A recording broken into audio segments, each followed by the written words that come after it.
Good evening. Thank you very much for joining us on Nationwide. We're live in Abuja. I'm Ruth Aguela.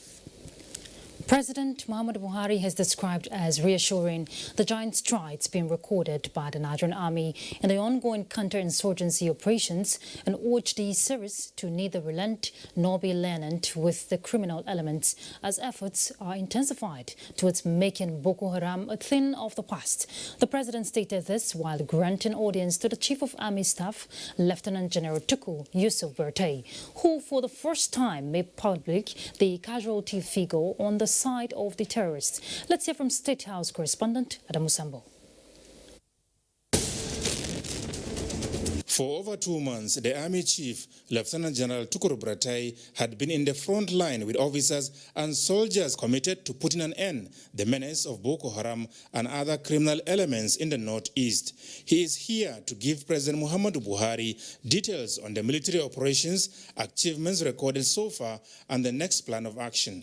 The troops' morale is very high, while in the field there, some of them are even ready to stand between me and the bullet. They are ready to take the bullet for me.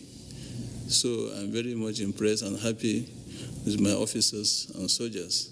So far, over 1,429 of these Boko Haram terrorists have been neutralized, and we have arrested over 116 Boko Haram terrorist informants, their spies, and their couriers on logistics, and their coordinators in the villages, in towns, and even in the forests. Our intelligence corps, along with the Department of State Services, and of course our good friends, the civilian JTF, have worked very hard to see that this is achieved.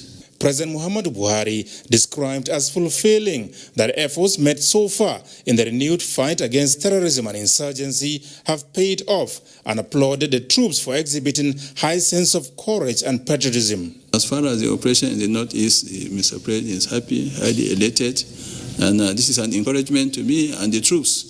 And I urge them to maintain this high standard of operational capability, so that not only in the northeast, other troops in the other areas are also will do the same.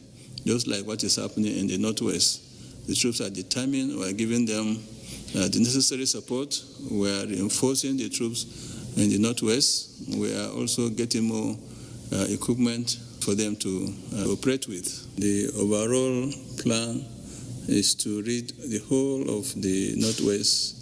And of course, imagine threats that are coming up in other parts of the country, especially the north central, and of course, south, west, southeast, and the south. So it's a comprehensive approach to tackle any insecurity that is emerging. The Nigerian Army, Lieutenant General Buratai, however, said will continue to synergize with other services and security agencies in the task of securing Nigeria for effective service delivery. From the State House, Adamu Sambu, NTA News. And still talking security, many were left stranded between Donga and Bali Road after villages in Bali local government area of Taraba State came under attacks by militia groups. Joseph Ortson reports that the attacks are the latest consequences of the Jukun and Tif crisis, which led to the killings of a clergy. This is a common scene along Mararaban Donga to Bali Road nowadays. People, mostly women and children, fleeing crisis-affected villages with few belongings for safety. Some say they are heading to Bali town to take refuge. They find the bone house until where the hearing just moved. Many houses were burned, including those of a bullet head and a youth leader. These attacks came only a few days after the killing, also by militia group, of a pastor of CRCN church in Mararaba, Donga local government. Stakeholders have continued to call on government to take necessary steps and stop the crisis before it gets out of hand. For the three arms of government to intervene, you go and ask What's the problem? If the issue of boundary adjustment, the federal government should help us so that the killing will stop in the state. And this is a rainy season. Farmers are supposed to be on their farms to safeguard food, state of the nation. And so it is unacceptable. The federal government must also step in quickly. The recent jukun and thief crisis, which started in Okari last year, has escalated to all parts of southern Taraba senatorial zone in Jalingo. Joseph Sound Utsen, NTA News. In another development, scores of armed bandits have been neutralized and their weapons destroyed in airstrikes executed by the air component of Operation Hadarin Daji at two separate bandit camps, Sibiri and Manyanzurmi local government areas of Zamfara State. In a statement signed by the Coordinator, Defense Media Operations, Major General John Eneche said this was recorded on June 6, 2020 as part of offensive operations to rid the northwestern, north-central states of armed banditry. The air interdiction mission at Sibiri, located 15 kilometers east of Zurmi, was executed after credible human intelligence reports. Two Nigerian Air Force attack helicopters were then dispatched, scoring accurate hits on the target area, leading to the destruction of the structures which stored weapons and ammunition and also neutralized the bandits in their huts and surrounding bushes. The attack helicopters conducted similar airstrikes on another camp south of Manyang, which also resulted in the killing of more armed bandits, including some of their leaders as they gathered for a meeting at the location. The Chief of Air Staff, Air Marshal Sadiq Abubakar, commends the air component of Operation Hadarin Daji for their professionalism. Let's look at the judiciary. Bala Hamisu, the Taraba State kidnapper, popularly known as Wadume, and 6 others have been arraigned on amended charges before Justice Binta Murtala Nyako of the Federal High Court, Abuja. Only 7 out of the 20 defendants expected in court were arraigned. They were arraigned on 13-count charge, bordering on terrorism, kidnapping, and dealing in prohibited firearms. The defendants pleaded not guilty to the charges. The prosecution counsel, Shuaibu Labarang, informed the court that efforts have been made with arresting authority to track down the other defendants, though he did not oppose the bail applications by the defendants' counsels. He, however, said it will not stop the accelerated trial of the case. 22nd of June has been fixed for the trial. And still on judiciary, a Federal Capital Territory High Court sitting in Apo has declared as illegal the continued stay of Peter Ame as the chairman of the Inter-Party Advisory Council following the deregistration of 74 political parties by INEC. The court affirms Leonard Nzewa as the interim chairman of the IPAC on grounds that the action of the 18 existing political parties remain valid and cannot be voided. Justice Binta Mohammed held that the membership of Peter Ame to the IPAC is tied to his party's membership of the council. But with the deregistration of 74 political parties, including his party, Progressive People's Alliance, has made his membership of the IPAC terminated. The judge says he cannot keep something or nothing and expect it to stand. Therefore, his claim to the leadership of IPAC is baseless, and the action of the 18 remaining political parties in electing new IPAC president stands. And to the legislature, the Deputy President of the Senate, Ovie Omo-Agege, has denied asking the Economic and Financial Crimes Commission to probe the Minister of Niger Delta Affairs.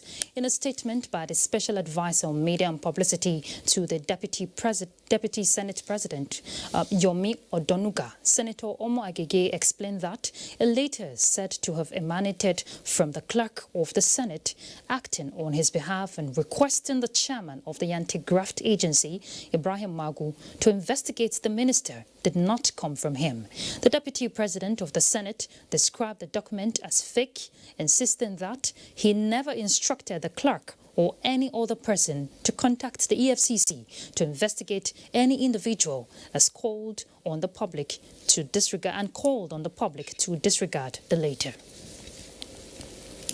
To all the issues, Information and Culture Minister Lai Mohammed says as the federal government gradually opens up after the total lockdown to contain the spread of COVID-19, just like the rest of the world, with domestic flights due to begin by the end of June, it is also set to put in place a new protocol for safety and security for all. The minister stated this in an address to the 63rd meeting of the United Nations West African Tourism Commission for Africa. Anthony Forsen has more. For us in Africa, after the pandemic, focusing on rural tourism will help speed up the recovery process in the travels and tourism sector. The virtual meeting had African ministers of culture and tourism participating. The meeting focused on mitigating the negative impact of COVID-19 and how to rise above board in strengthening the sector in a post-COVID-19 era. It is in this line that Information and Culture Minister Lai Mohammed chronicled the Nigerian experience and how the Nigerian government is handling the situation. Lai Mohammed said, while there is no clear indication on how the world has changed, the ability to adapt and recover fast is a pointer to the resilience which the travel and tourism sector must leverage on now. The sector is a driver of growth and economic prosperity, accounting for 1 in every 10 jobs globally. The employment opportunities provided by the sector benefit a wide variety of people, especially the low-skilled, the youth and women. The minister enumerated palliatives put in place to cushion the impact of the disease on the entire populace, as well as policies put in place to aid businesses to grow. This is because rural tourism employs more people in Africa. And here I'm talking about arts, crafts, culture and heritage. It is however imperative for the UNWTO to support Africa with a Marshall Plan of sorts and grants. The federal government of Nigeria, the minister added, is not resting on its oars to ensure that Nigerians live well and stay safe. In their submission, Chairman of CAF, Ronald Chitotela, and the Secretary General of the United Nations World Tourism Organization, Zura Pololikashvili, enumerated the depth of the impact of COVID-19 on the tourism sector and called on member states to rise up to the challenge by putting in place necessary mechanisms that will propel an instant recovery of the sector after what has been lost within the lockdown and travel restrictions. The 63rd UNWTO Regional Commission for Africa meeting was scheduled to hold in Victoria, Seychelles in February this year before it was suspended as a preventive measure amidst COVID-19 outbreak. In Abuja, Anthony Forsen, NTA News.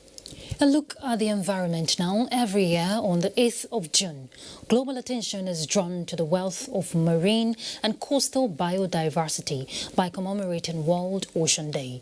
For this year, 2020, the day highlights interlinkages of the problems humanity face and opportunities to harness ocean resources in a safe manner. Onengi Fineface has more. Covering approximately 71% of Earth's surface, the ocean is responsible for 97% of water on Earth and serves as the largest source of protein, with billions of people depending on its biodiversity for their livelihoods. World Oceans Day 2020 provides an opportunity for the global community to honor, help protect and conserve the ocean. When we say we want to conserve oceans, what we mean is that even the land that surrounds the ocean have to be conserved, because a lot of marine animals come out to come and breed at the beaches. So if you destroy their habitat, how do you protect them? The theme, Innovations for a Sustainable Ocean, draws public attention to the impact of human actions on the ocean, develop a worldwide movement of citizens for the ocean, and mobilize people to manage marine and coastal biodiversity in a sustainable manner. We need to ensure that our water bodies are not contaminated. Our water bodies do not become scenes of dangerous and destructive exploitation. They don't deny our fishers from getting the fish on which they survive. Emphasis is placed on celebrating the beauties, wealth and promise of the ocean. In Abuja, Onengie Fineface, NTA News. Well, it's already been established that today is World Ocean Day. So what is the role of oceans in everyday life? Well, we're about to find out. I'm being joined by via Zoom by Dr. Victor Fodoke. He is the former technical advisor, Climate Change African Union in Addis Ababa. Thank you very much for joining us, Dr. Fodoke.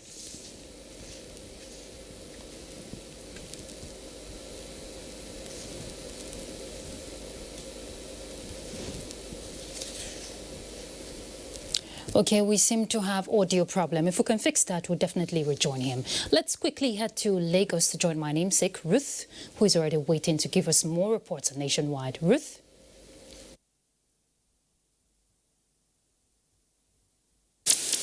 Hello, Ruth. The ocean produces 70% of the Earth's oxygen. It also has rich resources that are vital to man and plays a crucial role in public health, including the treatment of specific ailments.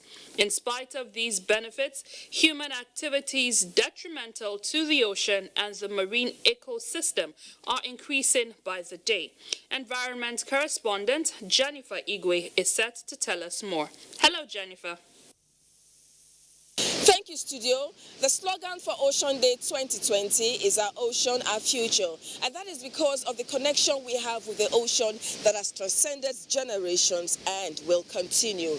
Organisms found at the depths of the ocean have helped in the treatment and knowledge of diseases and health situations affecting us. Do you know that we better understood fertilization by doing a research on horseshoe crabs? And we got more knowledge of liver by monitoring sharks. Even the remdesivir, an antiviral that is now being tested for COVID-19, is from sea sponge. And that shows the enormous resources in the ocean and the aquatic ecosystem that is beneficial to us. Even the oxygen, production of oxygen. Most of us think that the oxygen is only majorly from the rainforest trees.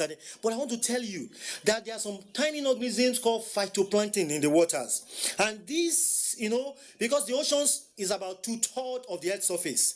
And this phytoplankton are spread all over, producing oxygen. And this oxygen is a resource to which we depend on. Now, in spite of the huge benefits we get from the ocean, man's activities are detrimental to the ocean on a daily basis. And a good example is the case of plastic waste. Now, I'll be talking to 32-year-old Doyin Ogunye. She is an environment activist with an initiative aimed at removing plastics from the ocean. Now, with the enormous amount of plastics we have in the ocean, what can we do to check this? The first thing we need to do is to change our mindset towards single-use plastic.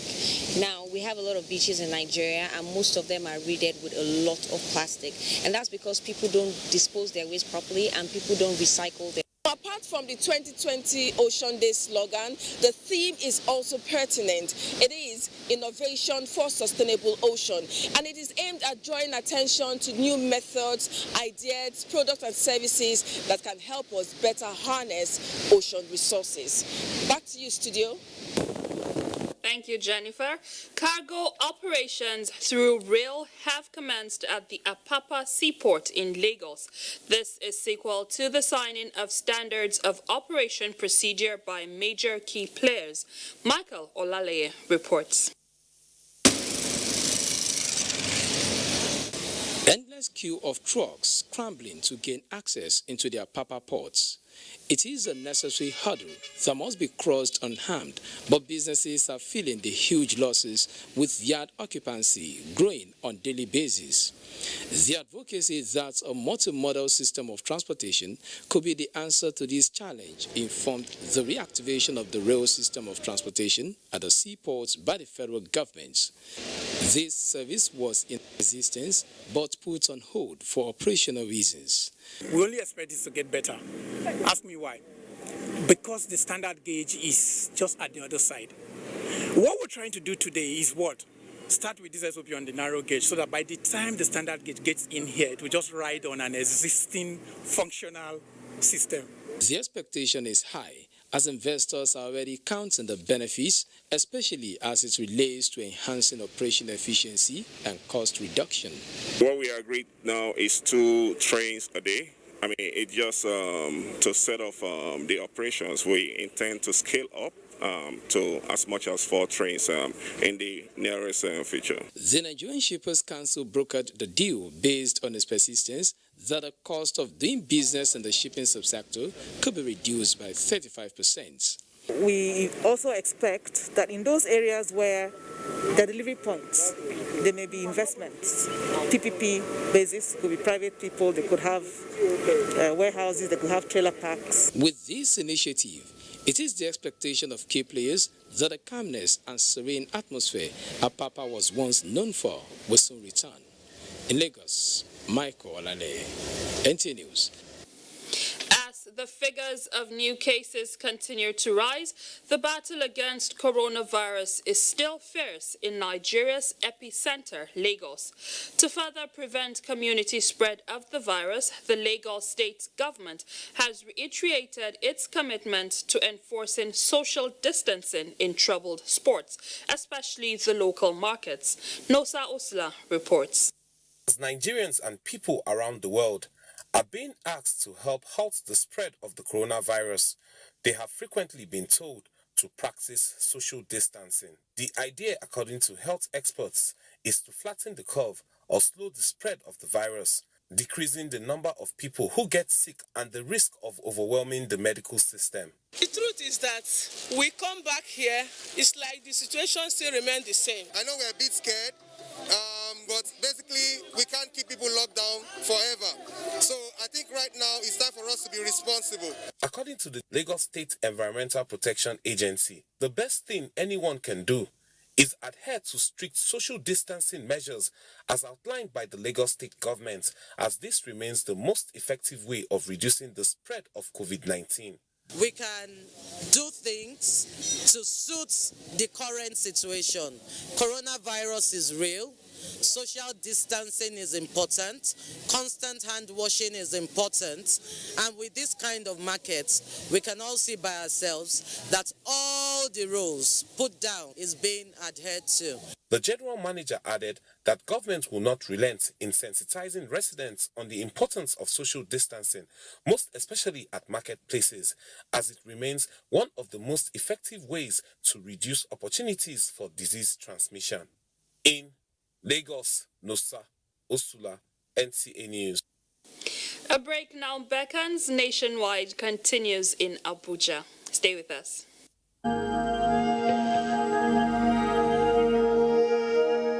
I wish to once again commend the frontline workers across the country who, on a daily basis, risk everything to ensure we win this fight. For those who got infected in the line of duty, rest assured that government will do all it takes to support you and your families during this exceedingly difficult period. I will also take this opportunity to assure you all that your safety, well-being, and welfare remains paramount to our government. I am using this opportunity to express our deepest condolences to the families of all Nigerians that have lost their loved ones as a result of the COVID-19 pandemic. This is our collective loss, and we share your grief.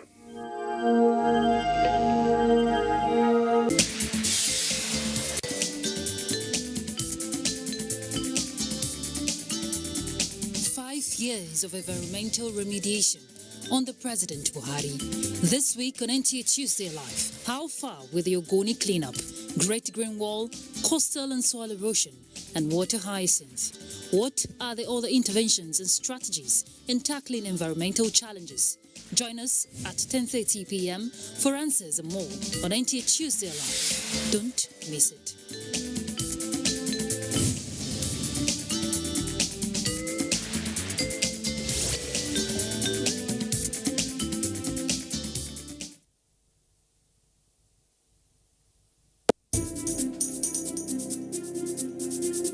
A strong immune system increases the chances of victims surviving COVID-19. A corruption-free society creates opportunities for citizens to thrive and prosper. Build your immunity. Stop corruption now. Report all acts of corruption to ICPC on this toll-free number 0800 2255 4272. This message is brought to you by ICPC and NTA. Nigerians, let us take responsibility. Stay healthy, stay safe, and curb the spread of the virus. Take responsibility. The coronavirus spreads from one person to another. Let us avoid crowd gathering of any kind for any reason. Take responsibility. Avoid traveling from one state to another during this lockdown restriction. By all the rules that are put in place, take responsibility. Stop spreading fake news and unverified reports about the coronavirus. There is no known cure for COVID-19. Take responsibility. Observe all the measures that can help stop the spread of the virus. Together, we can do this, but only if we take responsibility.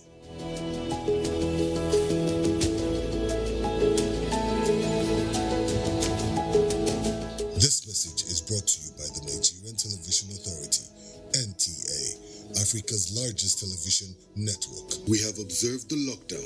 We have practiced the measures in order to curb the spread of the virus, but we can do better.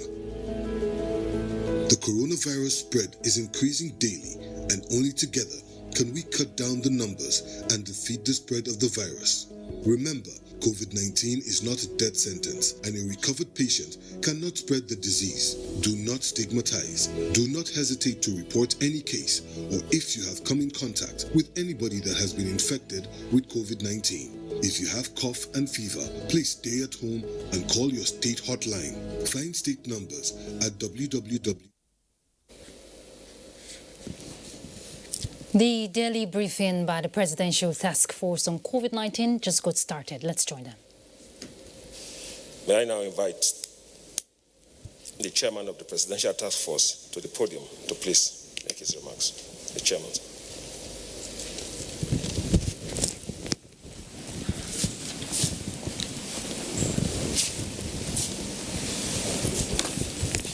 Members of the Presidential Task Force, distinguished ladies and gentlemen of the press, good afternoon, and let me welcome you all to the national briefing for Monday, the 8th of June, 2020. This briefing is significant because Nigeria on Saturday, 6 June 2020, reached the milestone of 100 days since the index case was recorded. You will all recall that the index case was recorded on 27 February 2020.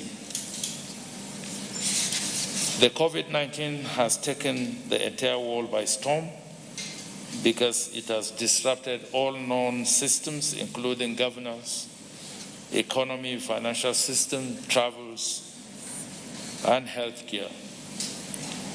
Even the best of healthcare systems and arrangements succumbed to the force of the virus.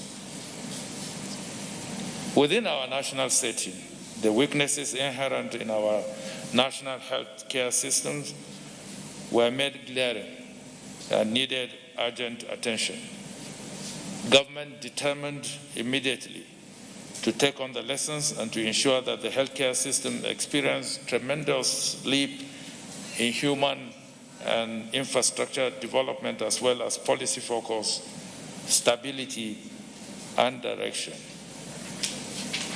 Within the 100 days under review, the following modest accomplishments were recorded. 1, the number of laboratories in the COVID-19 network has increased from the bare minimum of 2 with which the Nigerian Center for Disease Control started with, to 30, with a laboratory in every geopolitical zone in the country providing increased access to testing. 2, over 80,000 tests have been conducted in the country. Over 13,000 health workers have been trained increasing the human resource available for case management, and more personal protective equipment and ventilators have been procured and prepositioned across the country. The number of beds available for isolation and case management has increased from 3,000 beds to about 5,000 beds nationwide. We have developed new guidelines for home care and general case management. 6, we've evacuated over 1,000 Nigerians from different parts of the world while still reviewing the evacuation and quarantine protocols. There has been enhancement in the efficiency of the identification, testing, evacuation, and isolation process for confirmed cases. 9, we have gradually reopened the economy, balancing between lives and livelihoods. We are working on a mid-term action review in accordance with WHO guidelines, with lessons and recommendations being used to improve the response. We have introduced community engagement and risk communication as critical factors that will help to flatten the curve in a. And 12, we've engaged with development partners and the private sector to grow the capacity of the nation in the response. And finally, we continue to introduce several non-pharmaceutical interventions to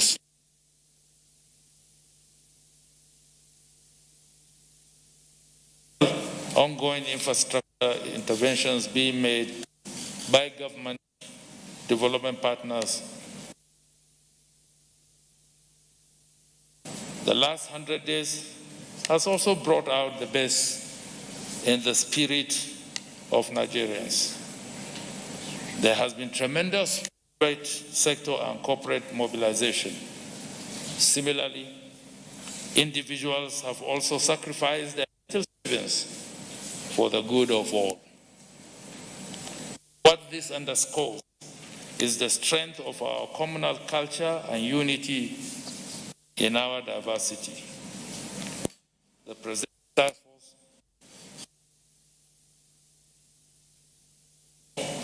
in the face of a global pandemic, even when humanity. In spite of these accomplishments, Nigeria, like the rest of the world, has witnessed a steady rise in the numbers of infections. As at midnight on Sunday the 7th, Nigeria had the following statistics. Confirmed cases were 12,486, 959, and we had a record of fatalities of 354. And data as guiding beacons, it has become obvious that Nigeria has entered the community transmission phase. This has significantly helped in identifying the 20 high-burden local governments that account for 60% of infections in Nigeria. The Presidential Task Force is already pursuing precision actions on these high-burden local governments.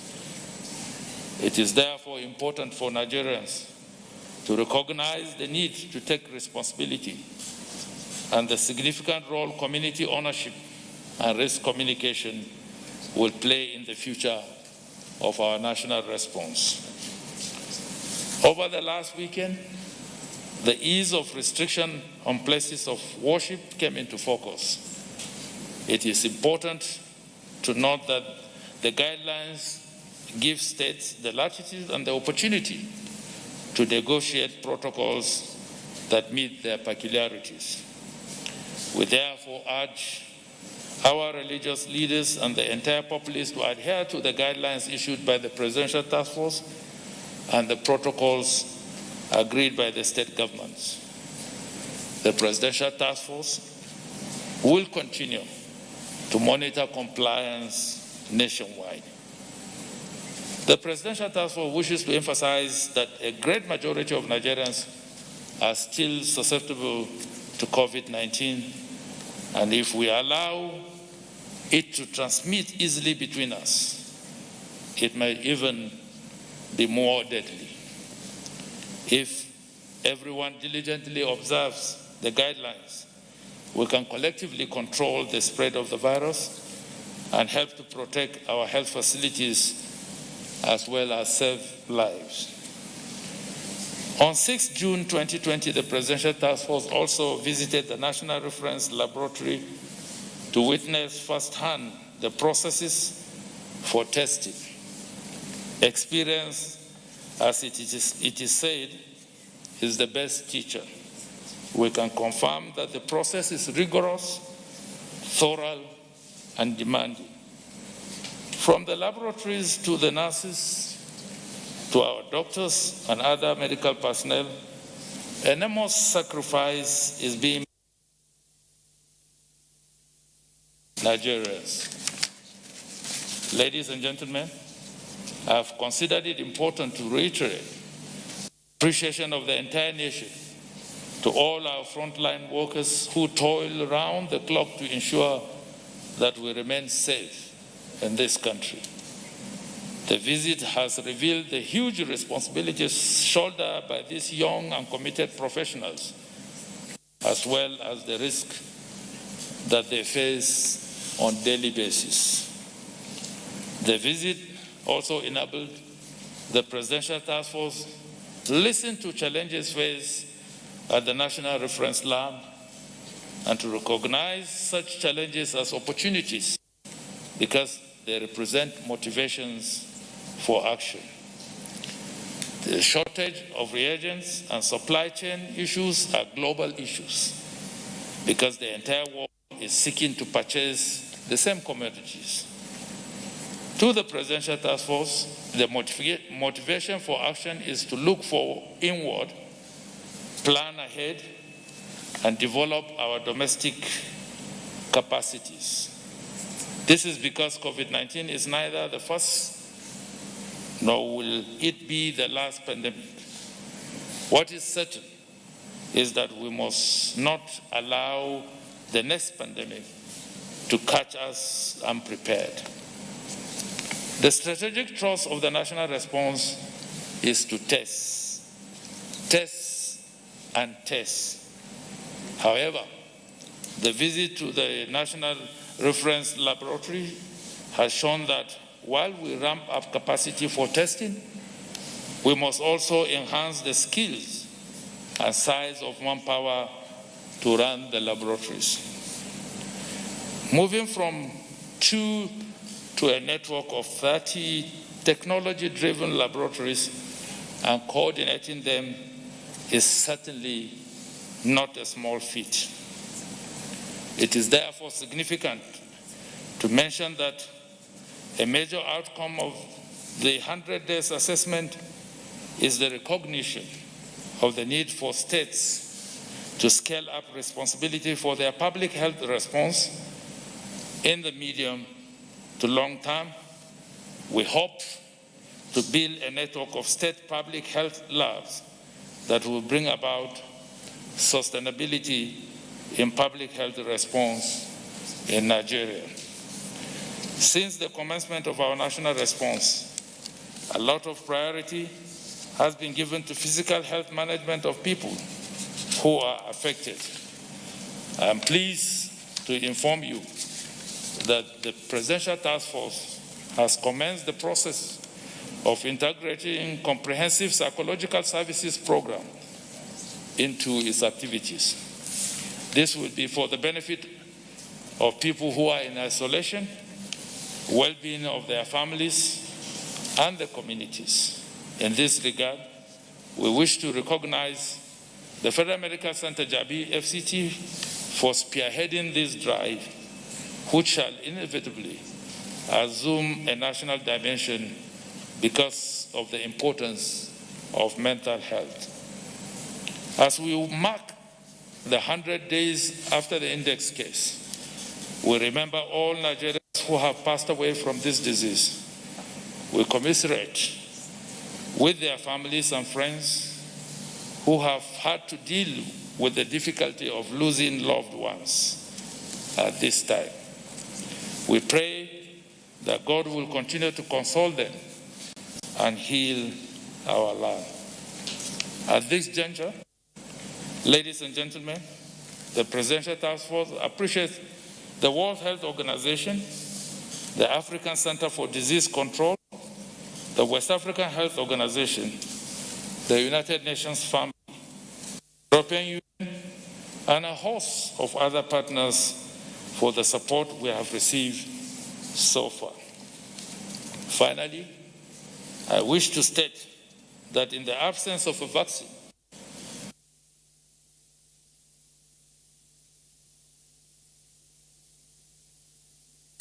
and supportive management of confirmed cases, we urge all Nigerians to take individual and collective responsibility in adhering to public health advice, such as adequate hand hygiene through hand washing or use alcohol-based sanitizers, use of face masks in public places, and observance of physical or social distancing of at least 2 meters apart. I now call on the Honorable Minister of Health, the DG Nigerian Center for Disease Control, and the National Coordinator to update you before we take your questions for today. And thank you for listening. Have a good evening.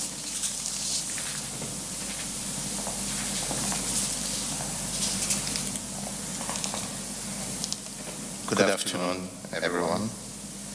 The Secretary to the Government of the Federation and Chair of the PTF, Honorable Ministers, Director General, Permanent Secretaries, ladies and gentlemen. Saturday, the 6th of June 2020, marked 100 days since the first confirmed case of COVID-19 was diagnosed in Nigeria. In that period, we have seen a lot and learned a lot about this novel virus, about which so little was known at the inception, and about which not yet all is known at the moment. I used that occasion to give a live update on our nation's response on the Federal Ministry of Health social media platforms. It was an update and a situation analysis. In these 100 days, we have tested over 76,800 persons, recorded 12,486 confirmed COVID-19 cases in 35 states and the Federal Capital Territory, successfully treated and discharged 3,959 persons, but sadly lost 354 Nigerians, most of whom had underlying illnesses. May their souls rest in peace. We commiserate with their families, and as we do that, we also appreciate our healthcare workers who put their health, their lives on the line and do all they have been taught to do to keep us safe. Our response during this period was focused and targeted at the initial phase on screening travelers at points of entry, testing for virus importation, tracing their contacts, and isolating positive cases. It seemed with that we were safe for a while. But since our entry into the community transmission phase, we have begun to see more figures rising, and has also caused us to become more aggressive in tracking and testing and increasing our laboratory network capacity from 2 at the start to 30 molecular laboratories, with a plan for at least 1 laboratory in every state. This way, the turnaround time will be reduced to a minimum, and case finding and management will run more smoothly. The management of infected cases is being reviewed regularly and improved with revised clinical guidelines to be published in accordance with learnings and evolving dynamics associated with COVID-19 and global best practices. This includes new discharge protocols, treatment regimen for asymptomatic or symptomatic cases with various clinical manifestations. We continue to collaborate with all states and Federal Capital Territory with regard to their management of cases, with provision of commodities, training, and other technical support where needed. A 2-day webinar held on the 3rd and 4th of June on the effect of COVID-19 on health and care management of the elderly was conducted in collaboration with the West African Health Organization, and it took a critical look at various aspects of the impact of the disease on the elderly, who are usually at higher risk of infection. The outcome of the webinar provides grounds for policy direction for care of the elderly during and beyond COVID-19. The general recommendation still remains that senior citizens, being vulnerable, should stay home most times, and if they have to go out, wear a mask once outside their homes. This morning, the Federal Ministry of Health received the report of the ministerial task team that went to Kano to support the government there in the COVID-19 response with commodities, ambulances, training, technical and confidence building measures. The visit turned out to be a game changer and improved the indices for Kano. It was extended to fact-finding missions to offer support to 5 other states in the northern part of the country, where the impact was also very well valued and visible. With the observations and recommendations from the 3-week assignment, the committee developed a strategic incident action plan to strengthen coordination capacity of the health workers and improve community engagement in line with our response plan. We know that the healthcare workers in Kano and many parts of the northern areas of our country had become very jittery at the advent of coronavirus disease and had stopped or slowed down attending to other patients, which led to complications in the healthcare delivery.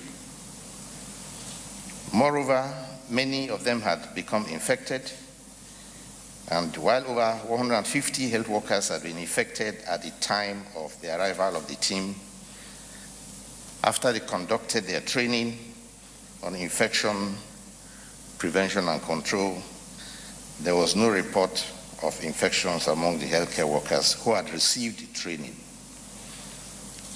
This way, their confidence was restored and service was also restored in essential and routine case management and also COVID-19 management.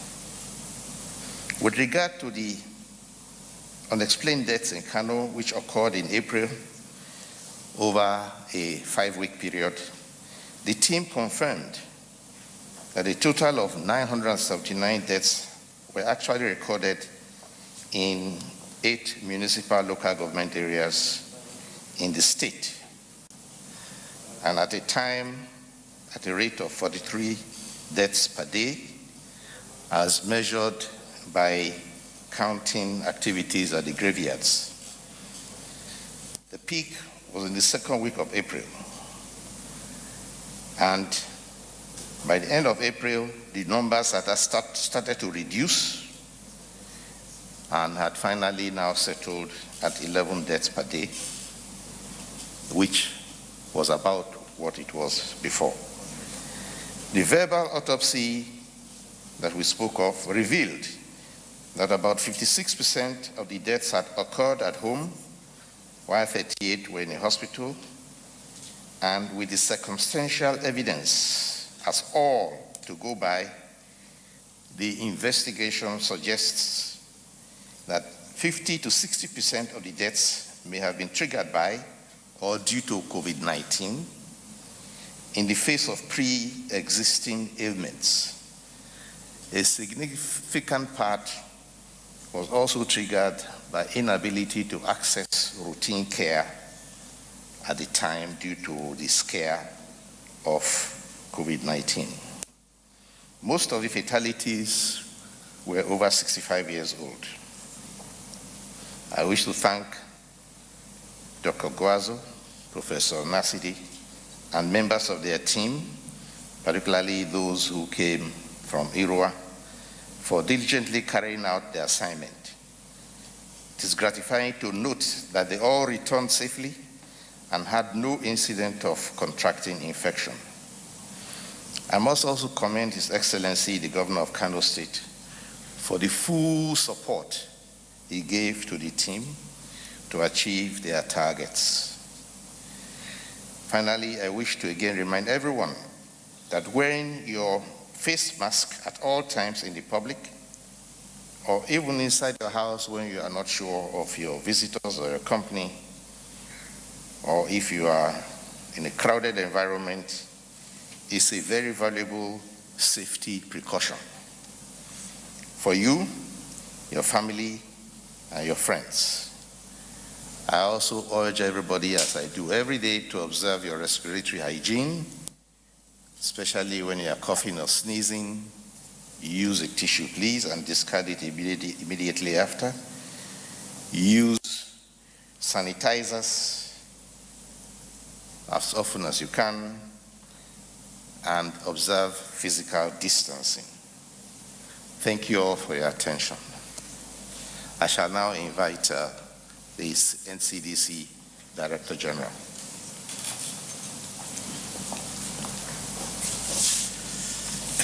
Thank you, Honorable Minister for Health, Secretary to the Government of the Federal Republic of Nigeria, Honorable Ministers, gentlemen of the press. Good to see you again this evening. Over the weekend, like you know, we got to 100 days of this pandemic in Nigeria since the first case was confirmed.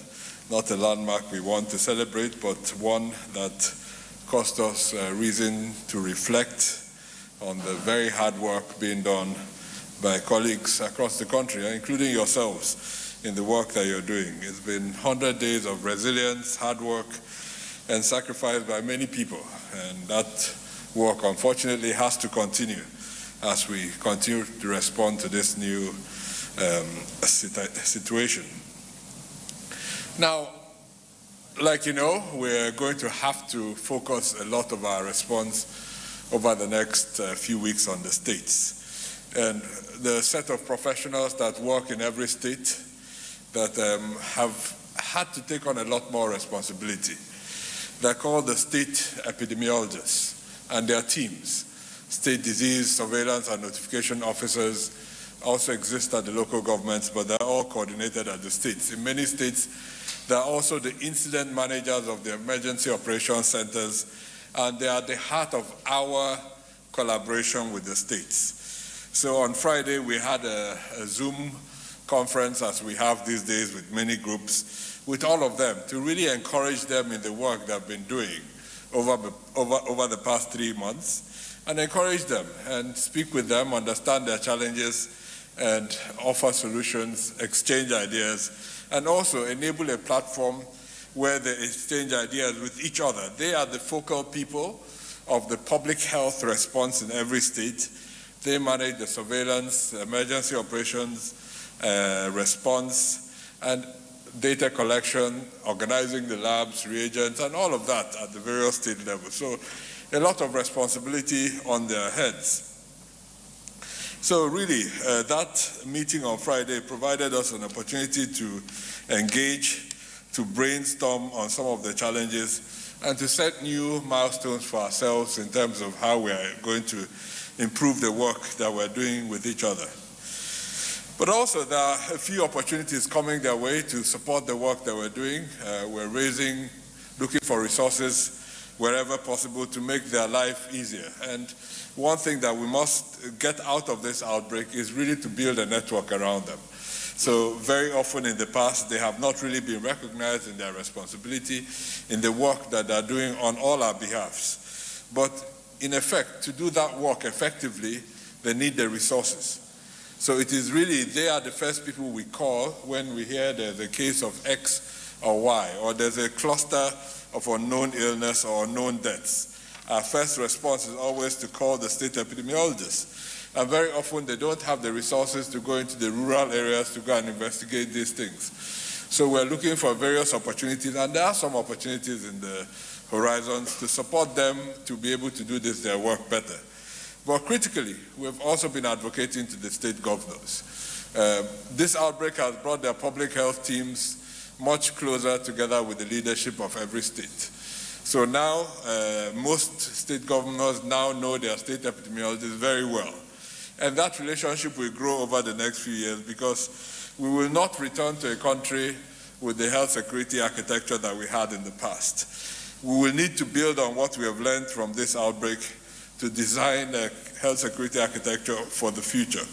And this means that we'll need to use technology, use our platforms, and build a lot more closer relationship across the different tiers of government, from the federal at the NCDC level to the state epidemiologists in the teams and the disease surveillance and notification officers in every local government area.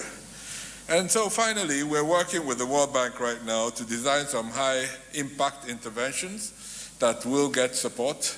And we hope that out of this, we will build an agile, flexible workforce for health security in Nigeria that will be responsive and able to react, use technology, have the best access to diagnostics, and really make sure that we're much better positioned to prevent, detect, and respond.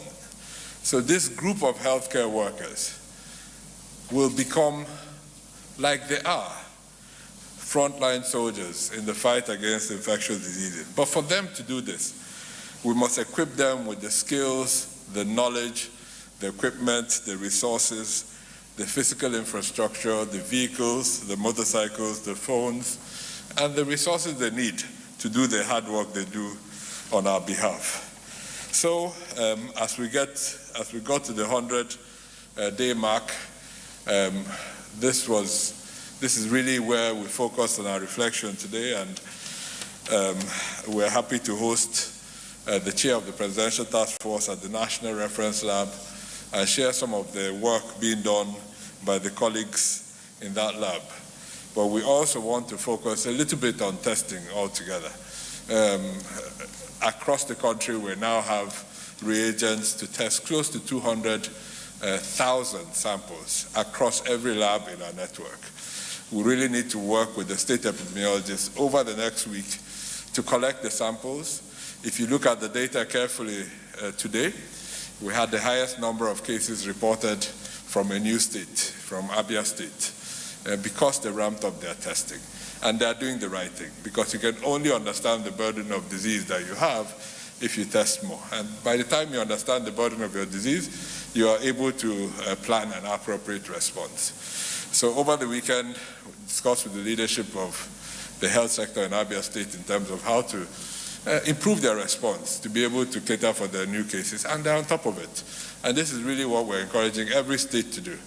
Let's work together, test more people, make sure we understand where we are, and then respond. Thank you very much.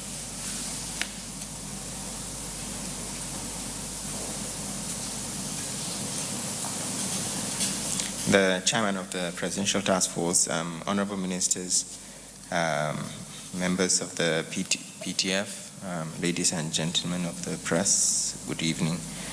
So today the Presidential Task Force met and discussed the proposed new protocol for the evacuation of Nigerians. One of the key rules of the PTF is to make sure that we have a multi-sectoral, effective partnership between the different agencies of government. I would like to first of all start by thanking those Nigerians that are currently abroad for their patience and understanding while we review the protocol. It's essential that this time around we get it right. It's also important that we make the best use of the public resources available to us so that we have an arrangement that is sustainable and that would allow the more than 4,000 Nigerians that are currently outside the country to come in. And at the same time, the PTF has a responsibility of mitigating risk and ensuring that we do not increase the number of cases of COVID we have in country or increase the risk of transmission. And we have looked at the various options available, and I'm grateful to the private sector, particularly the Aliko Dangote Foundation, for stepping up and supporting the testing that will be required for the Nigerians coming in. So we've gone through the protocol today, and effectively it has been signed off, but there will be additional work required across the different agencies of government to make sure that things go smoothly. But strictly speaking, I don't see any reason why this cannot proceed as quickly as possible. This is, just to clarify, this is a joint teamwork with the different agencies of government, ranging from Federal Ministry of Health, the Nigeria Center for Disease Control, the Federal Ministry of Foreign Affairs, the Nigeria Diaspora Commission, immigration authorities, security agencies, and the aviation sector. The key part of the proposal is that there will be a need for Nigerians that are currently outside the country to undergo a PCR test for COVID-19 before they board. These tests need to be valid at least for 14 days. In other words, if the test is done beyond 14 days, then it will not be accepted. And prior to boarding, they will be required to provide an undertaking that they will follow the necessary precautions that we have applied when they come into country.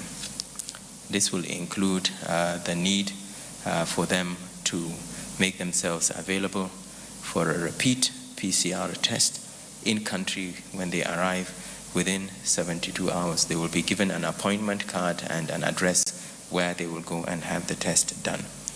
They would also be required to stay in the points of entry. This will be Lagos and Abuja for now, because these are the two cities where the flights will be coming in, and these are the arrangements we've done with the private sector. They will need to stay in Abuja or Lagos and make arrangements for their own accommodation in these two cities for the period of 14 days. The main difference with what we have been doing in the past is, unlike in the past, we will not be responsible for the transportation or the accommodation of Nigerians coming in. they will need to make their own alternative arrangements to stay in Lagos or Abuja, not only for the period of testing, but also for the period of self-isolation. But they can, if they wish, stay at home, provided they undergo self-isolation at home. They will be tested when they arrive. They would have had a test. It has to be negative before they board the flight. And when they come in within a 72-hour period, they will have a repeat test to make sure that they have not developed COVID. They will then be followed up through a strict process of supervised isolation, where they will be contacted on a regular basis every day and monitored for the presence of symptoms that might require them to be taken into treatment if they subsequently become positive. These changes will be in line with international practice, and the country will actually be doing a lot more than other countries are doing at the moment. It's important that we get this process to work, because we have more than 4,000 Nigerians outside the country. We need to smoothen it. We need to make sure that we can bring up to 1,000 Nigerians per week, so that we clear the backlog over the next 4 weeks. In terms of prioritizing, again, the Federal Ministry of Foreign Affairs will provide additional detail to the relevant Nigerian missions, but all Nigerians abroad will be required to register themselves with the relevant Nigerian missions. The Nigerian missions will coordinate and provide clearance for the evacuation of Nigerians. For the moment, we are going to place emphasis on people in challenging circumstances abroad, including short-term visitors, those on medical and official trips, those on family holidays, pregnant women, elderly, and the students. Once they come in, they will undergo the usual necessary clearance at the airports, and their passports will be retained by immigration authorities. We will make sure that they follow the usual guidelines we have in terms of physical distancing, the use of face masks, etc. And we have already worked with the airport authorities in Lagos and Abuja to make sure adaptations are done to the airports to ensure that these policies are followed through. After the testing, they will be allowed to go home and self-isolate. We will give them a free traveler's kit, which will contain a digital thermometer, a temperature monitoring form, alcohol-based hand sanitizers, information guidelines on self-quarantine and how to do it, as well as a pamphlet on COVID-19 and some face masks. They will continue to be contacted by the relevant NCDC staff to make sure that this process is going according to plan. And again, we will plead to Nigerians to please cooperate with these guidelines, particularly those coming in, but also those that know relatives or friends that have come in from abroad. You are not supposed to join the public. You're not supposed to go out. You're not supposed to go to work. You're supposed to self-isolate at home. And if there is any violation of this, we would be interested in knowing, so that we take it up with the relevant persons. And once they complete the 14-day self-isolation, they will be signed off, and then that's it, really. They are free. People are free to go. We hope that these arrangements that will come into place as soon as possible. We're just tidying up a few things. It has been passed by the PTF. We hope that all the relevant government agencies will cooperate to make sure that this works. We do have a responsibility to make sure that we make the best use of the limited resources we have, and we devote those resources for the purpose of the COVID pandemic. Thank you very much.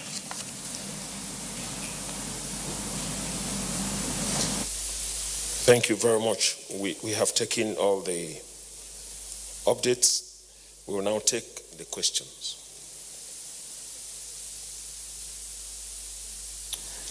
Good evening, the SGF, honorable ministers, the DG, NCDC, and my colleagues. My name is Rahila Lassa, and I report for Voice of Nigeria. My question is for the DG, NCDC. Is distracted? Okay, the DG, NCDC. At the initial, I just need a clarification on this. At the initial stage of the COVID-19, we saw gory images of people lying on the streets in some countries, and then some were in critical conditions even in the hospitals. But what we see now is different. We see people in isolation centers, in lively moods, some are even playing music. My question is the virus gradually losing its potency, or we are seeing a natural fizzling out of the virus now that we have ramped up our test capacity? We have more cases, but still we see like the virus is we don't see those gory images again. So I want a clarification on that. Thank you.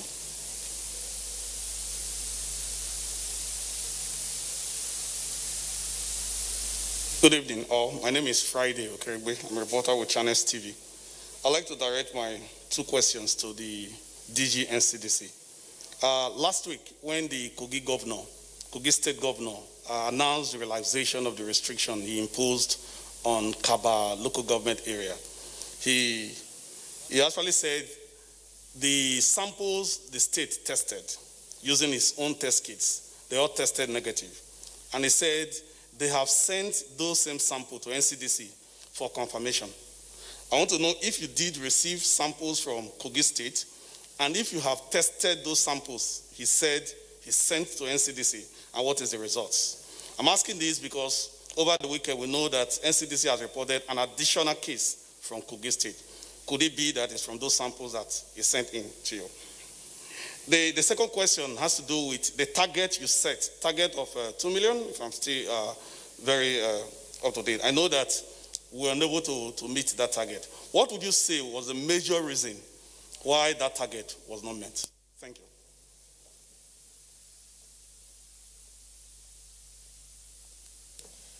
Good evening all. Rachel Abuja from the News Agency of Nigeria. My first question is to the coordinator.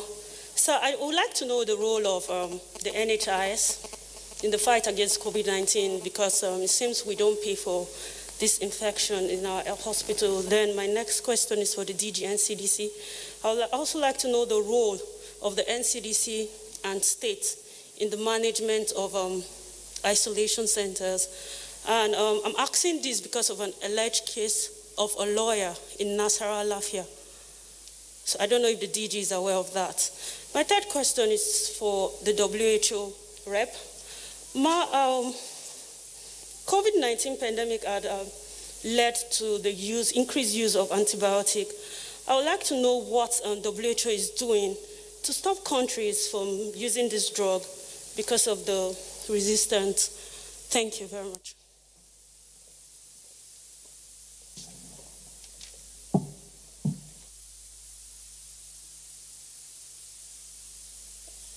The Chairman, National Coordinator, members of the PTF, my colleagues. My name is Amaka Ude. I report for Arise News. And my first question actually is for the Minister of Health. Well, last week you had told us that we'll be looking inwards in terms of home care for confirmed cases. And Lagos over the weekend actually confirmed that they have resumed home care. But of course, the NMA has kicked against this particular protocol because according to them, they said this is going to reduce, the emergency of COVID-19. But my question to you really is, do we have the human resources to manage those who will say to go home and self-isolate? This is a major concern for a lot of people, especially for those who don't stay alone. They have family members. How would they be able to take care of themselves, being monitored? Do we have enough people to go round to ensure that those who say self-isolate at home are able to do it effectively where they don't affect their family members?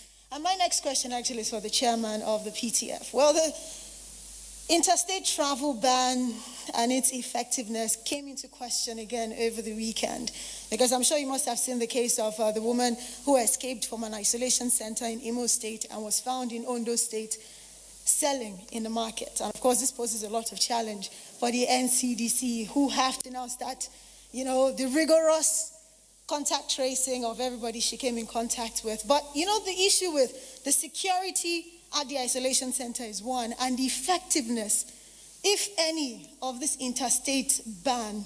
Are we going to look forward to just open up the borders so that way we can have more checks on the road, but let people move around freely, more or less, is the question for you. And finally, the NCDC boss. Well, the Minister of Health has just told us now that 50 to 60% of the unexplained death out of Kano has been linked to COVID-19. So are we going to add those figures to our number of fatality in the country? Thank you.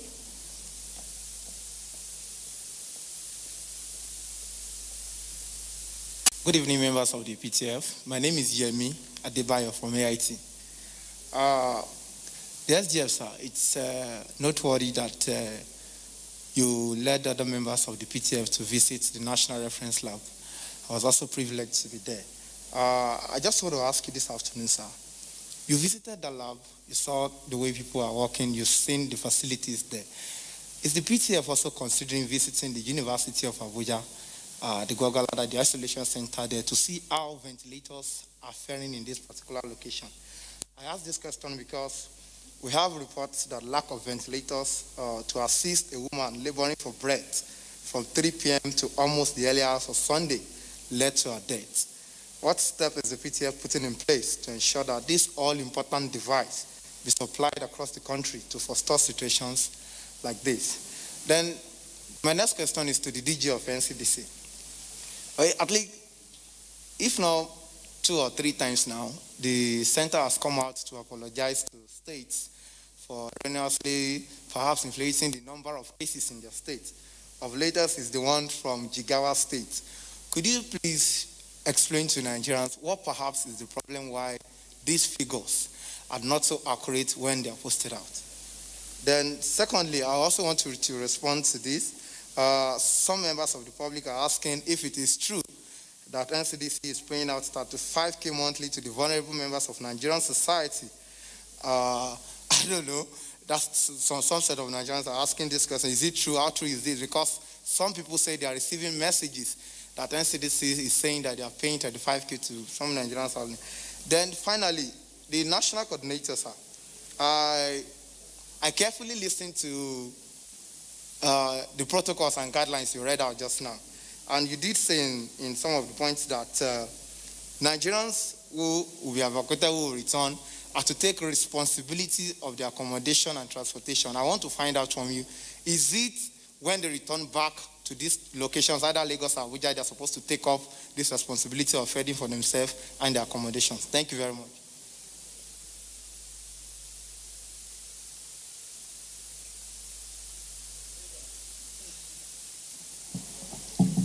Good evening, members of the PTF. My name is Juliana Taiwo Balonye. I write for the Sun newspapers. Minister of Health, I have just one question for you. We read today that there is crisis of availability of bed spaces in Lagos and Kano.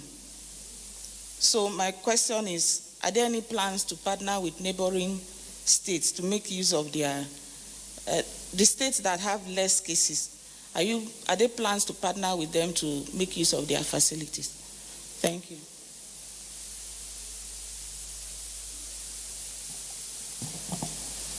Good evening, sirs. My name is Hassan Umar Farouk. I report for Liberty Radio and Television.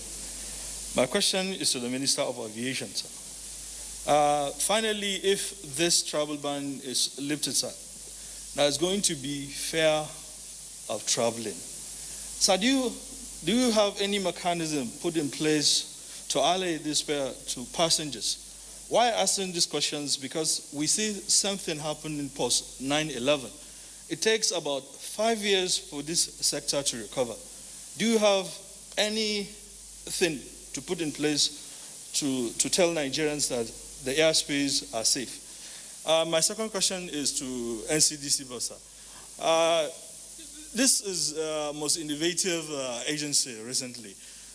Are you looking for, have you exploring technology? I'm thinking about just like other countries developing an applications to trace contact tracing and to help you do your job.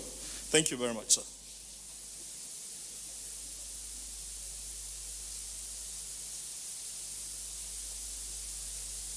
Chairman PTF, honorable ministers. My name is Felix Onwa, and I'm from Reuters. I have two questions for the NCDC DG. How many contact tracers and contact tracing groups or teams do we have in the country as of today? I would also like to know how the contact tracers are coping.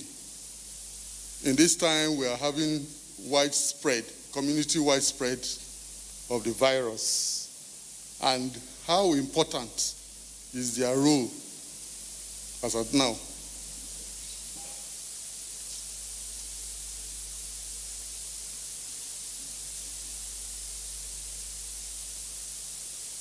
Good evening, Chairman and members of the Presidential Task Force and Nigerians at home. My name is Mitaire Ikwe and I report for the NTA. I have a couple of questions and I start with the Health Minister.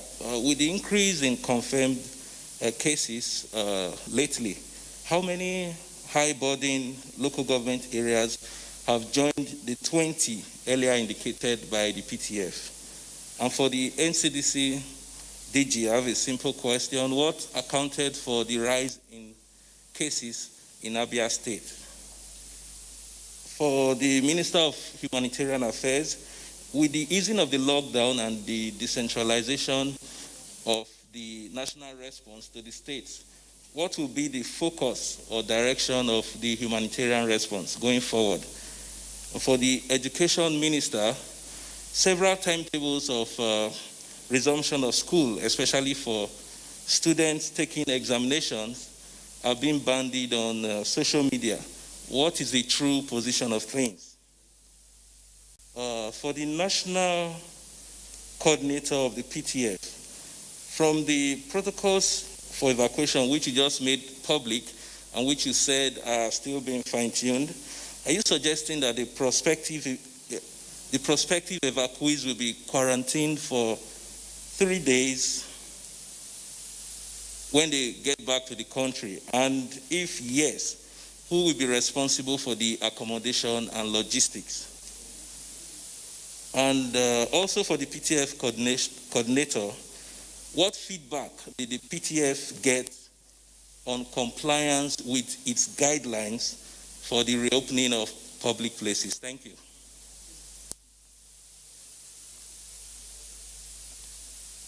Thank you. We have taken all the questions.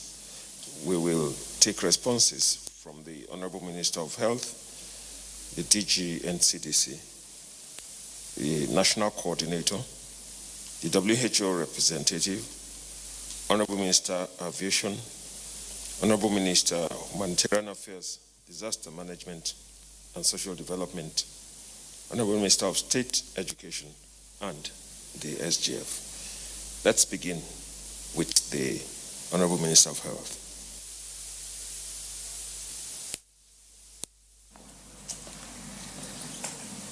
So, good afternoon again. The first question for the Ministry of Health came from Amaka, I think, and it's about home care. Home care in COVID-19 management is something like the last card. If you have many cases turning up, you have your isolation centers, your treatment centers, your holding centers, and they are full. They start considering other options. Now, we have said many times here that the COVID-19 infection manifests in many ways, that 80%, up to 80%, will have little or no symptoms. They will have little or no symptoms. In fact, some of them feel very well. And those are the ones who do not see any reason why they should be in the hospital, why you should be holding them. I think you know the story. You have heard examples of that story. They don't see any reason why you should hold them. So it's quite difficult in some places and under certain circumstances, convincing someone who feels very well that he needs to be in isolation. And the reason for that person being in isolation really is to prevent him from infecting others. Now, That's the category that you want to put in home management, because when you cannot accommodate them all in the treatment center. So it is not those who are very sick, because those who are not sick, who are very sick, we have to be in an institution to be cared for. But the ones who feel well or have very mild symptoms are the ones who will be in home management. But before you get to home management, in fact, you have other improvised measures that are being introduced by primary health care, for example, to use dormitories and other available empty buildings. The other day we just got offer of some more buildings where we can hold people, I mean not hold them, but where we can have people stay until they are no more infectious. So the real hospital beds will be reserved for those who are sick. Now, managing people of that type sometimes is not easy, because they can get restless, they want to go to work. So the kind of management you need is not necessarily much of nursing. So we need some psychological management, and you need things to occupy them with. And the human resources you require for that is not so much, it's not so high. You need counselors, you may need, that's why the primary health care comes in very useful. I've mentioned that before, at this very stage, because they're used to community, they're used to working in the communities, and they can provide human resources. Community health workers, they have thousands, so who can manage these cases successfully when it comes to that level. And they can make the necessary phone calls, they can pay necessary visits, and try and keep the people in good spirits.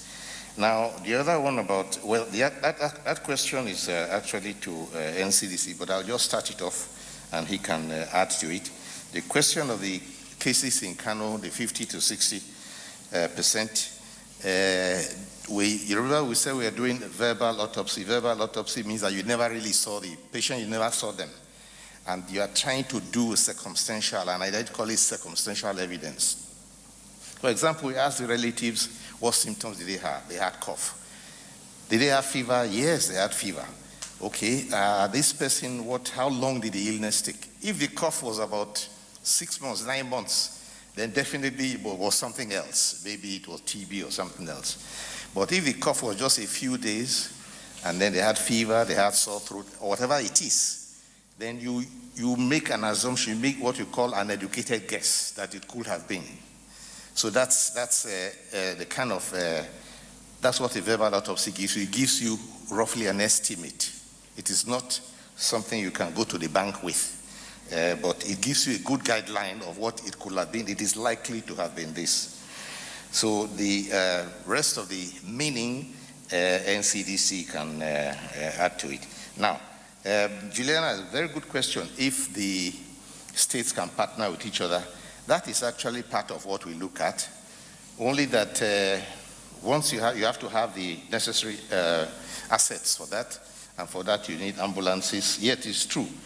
In fact, we do have plans to be able to move people from who are moderate and whose condition suddenly turns bad to ICU. You move them across. You can move them across the state boundary to a facility where you have ICU. If one state, for example, does not have ICU, can do the movement that way. So that possibility is there. Perhaps the possibility, if you have an overflow, of moving more positive patients from one facility to a neighboring state. You know that Lagos and Ogun State, for example, are almost contiguous, and it did happen that the index case that came into Nigeria was actually in Ogun and was moved to Lagos. So it's not something that has never happened. It can happen that, yes, one state will support the other, particularly with the nature and quality and the type of care that is required. I think that answers all the questions for the health sector.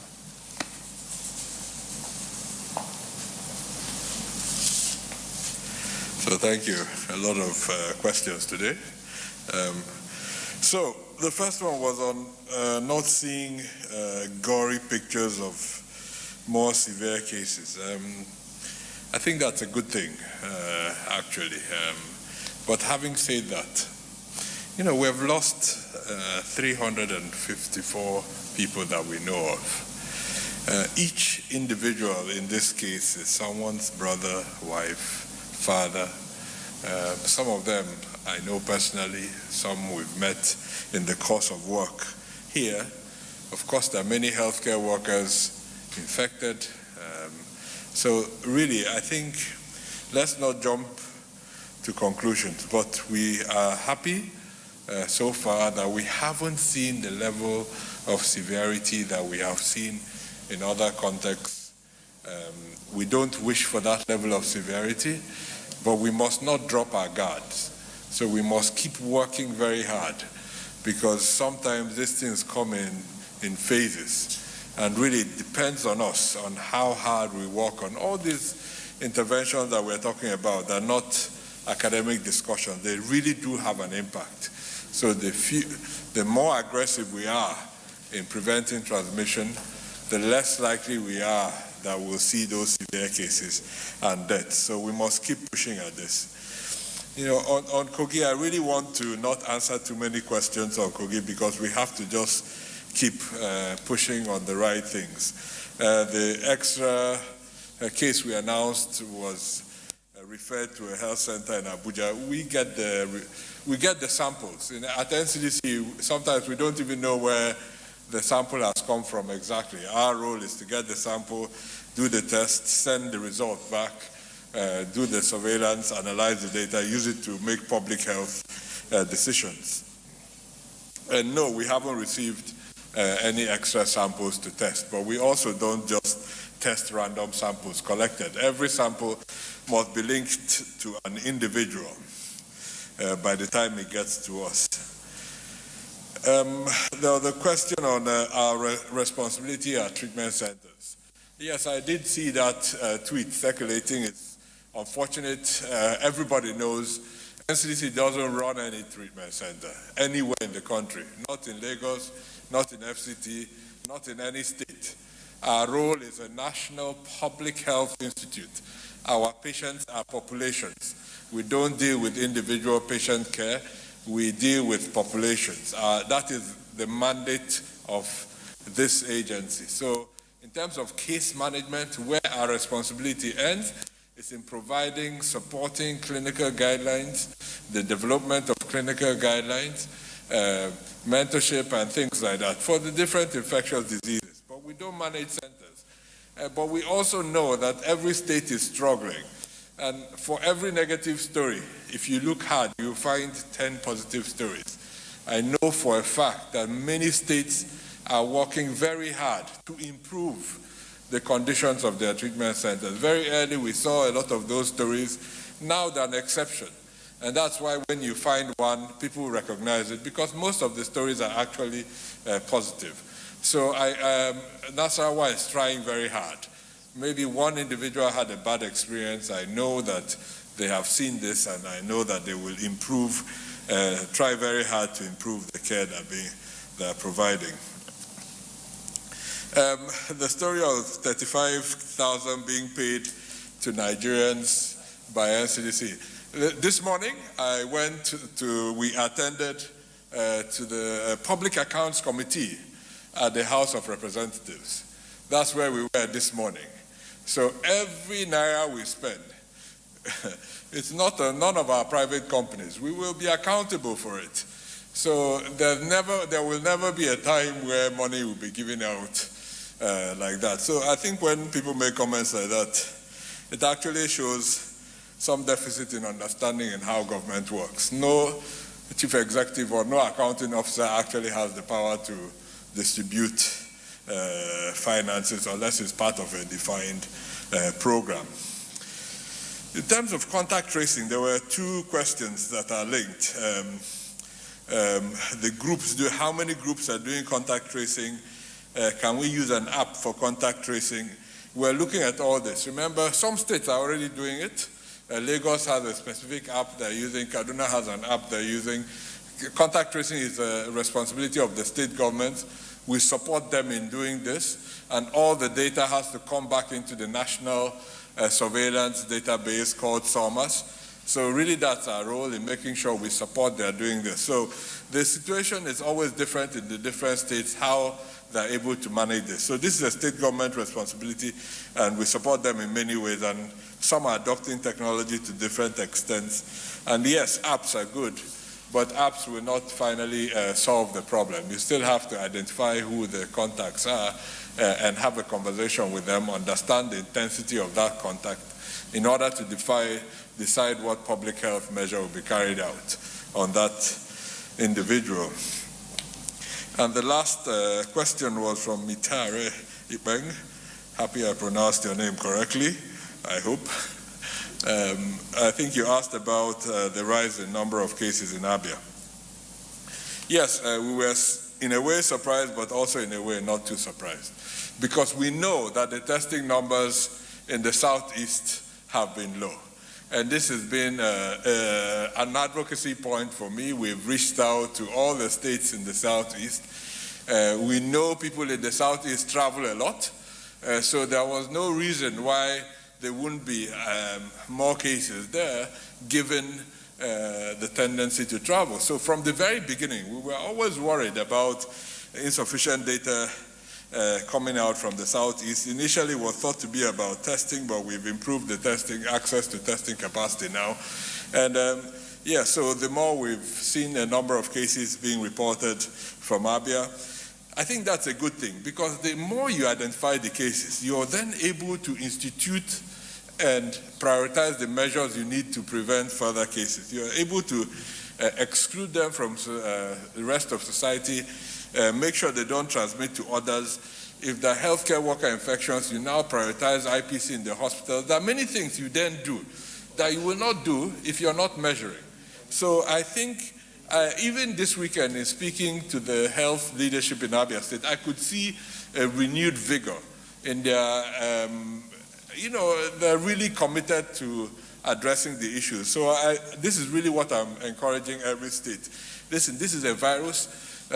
Finding the virus in your state doesn't say whether you're a good commissioner for health or a bad commissioner for health. It is a virus, it's an outbreak. The earlier we find it, the better. Nobody is criticizing Lagos for having half of the cases in the country. In fact, Lagos, we praise them for doing well because they have responded effectively. So that is really what we want to encourage every state to do. The more you find, you can then address the issues, and collectively we can get on top of this. Thank you.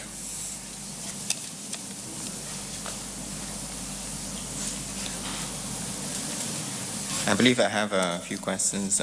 So first of all, what's the role of the NHIS in the COVID-19 pandemic? I've been in contact with the chief executive of the NHIS, and clearly the NHIS are doing very good work supporting us. So for instance, they continue to stabilize the health system and provide service delivery by ensuring there's no disruption through the payment of capitation and fee for service in advance to the healthcare facilities, because it's important that the rest of the health system continues to function while we fight the pandemic.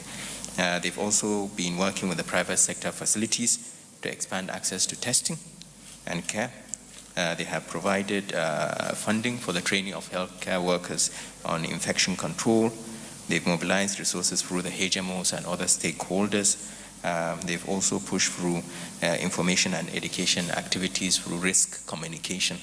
And finally, something that I was involved with, I know they have provided PPE to healthcare facilities and also to the non-health sector, including the Nigeria Police Force and the Security and Civil Defense, I think a week or 2 weeks ago.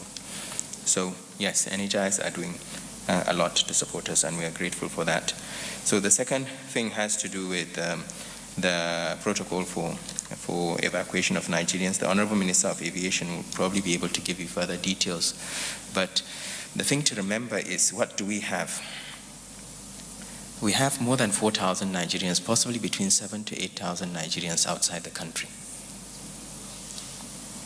We need them to come home. How do we get them home? How quickly can we get them home? And how do we get them home in such a way that we continue to protect the public health of people in the country?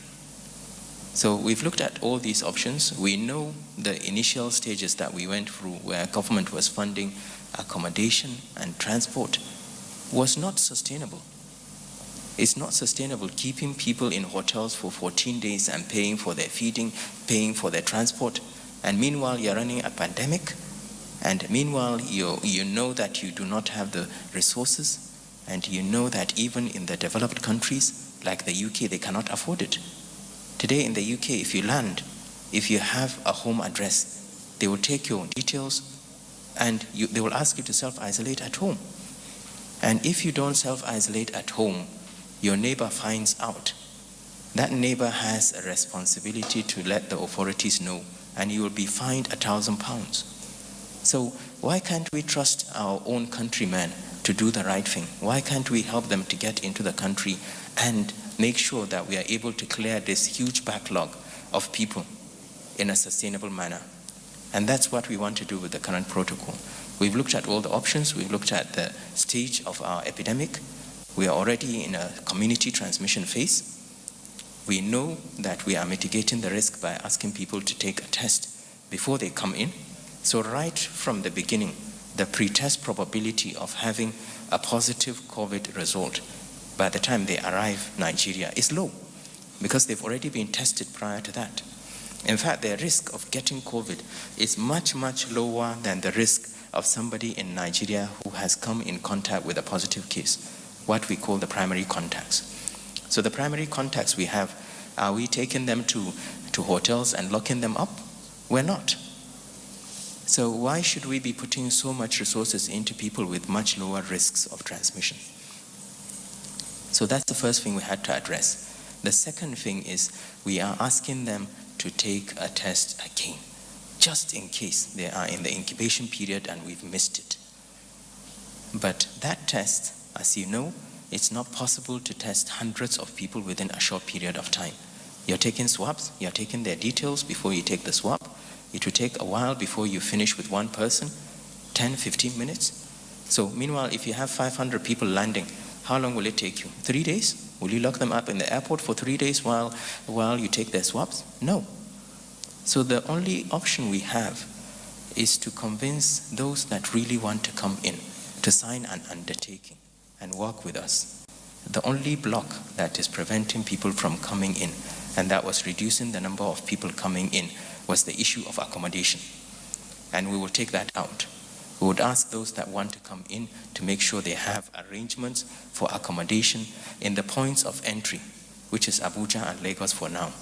That might change as things proceed, but for the moment, all the flights will come into Lagos and Abuja, and we will ask them to give us the time to be able to do a test on them. So they need to arrange for a place to stay in Abuja or Lagos and self-isolate until we take their swabs.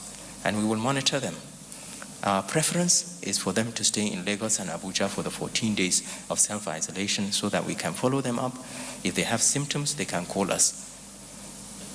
And we can isolate them or treat them if they subsequently develop infection. But this is a pragmatic approach, gentlemen. I am sure we completely appreciate and sympathize with the people outside the country that are trying to get in. And we should put ourselves in their position. Do you want to undertake to have a period where you have to be in a town for the sake of minimizing the risk of transmission, but meanwhile be able to come in? We can accommodate up to 4 flights a week based on this. And we can clear the backlog within 3 to 4 weeks. And if there are people that really cannot come in, these are people that probably will not even be able to pay for their airfares, then that will be a different arrangement. But for the moment, our priority is let's make use of the assets we have on the ground and make sure that we clear this backlog and people can come in. And eventually, we would be opening up the skies for international travel anyway. And once we do that, all these issues will go away. But our plan at the moment is to ask people outside the country, since they're paying for their airfares anyway, to sign an undertaking that they will arrange for accommodation in Lagos and Abuja for the period of their isolation. They will soon need to be isolated even if the repeat test here is negative for the period of 14 days, their passports will still be with the immigration authorities, so they will still have to come back for their passports anyway. And talking about passports, we do have passengers that have not collected their passport. Those that came back from UK and US, they should please contact the immigration authorities at the airport and retrieve their travel documents. The other question is, what feedback did the PTF get in terms of compliance with restrictions? Well, we're only a week through the current phase, but we have a poll that we do, the NOI poll. The one that was done in the last week showed that 98% of Nigerians were aware of COVID, 93% intended to adhere to the message, 90% of the respondents trusted the source, 98% received messages on preventive measures, and 98% knew what to do. So this is now a case of translating knowledge to action. And that's why we keep on saying that this is a personal responsibility of all of us to make sure that we follow the guidelines that we have produced in order to protect ourselves and our loved ones. Thank you.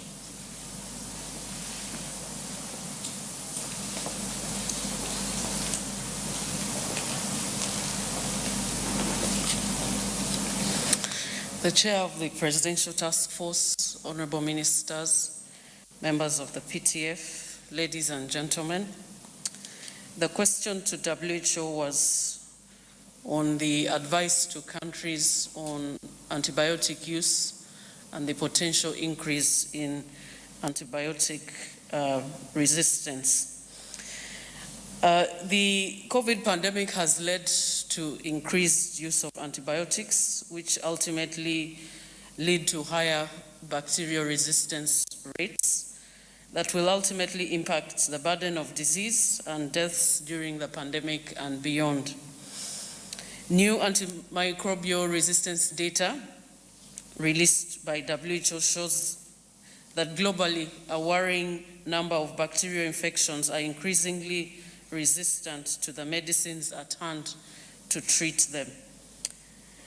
We also know that based on evidence, only a small proportion of COVID-19 patients do need antibiotics to treat subsequent bacterial infections. And the organization has released new clinical management guidance not to provide antibiotic therapy or prophylaxis to patients with mild COVID-19 or to patients with suspected or confirmed moderate COVID-19 illness, unless there is a clinical indication to do so.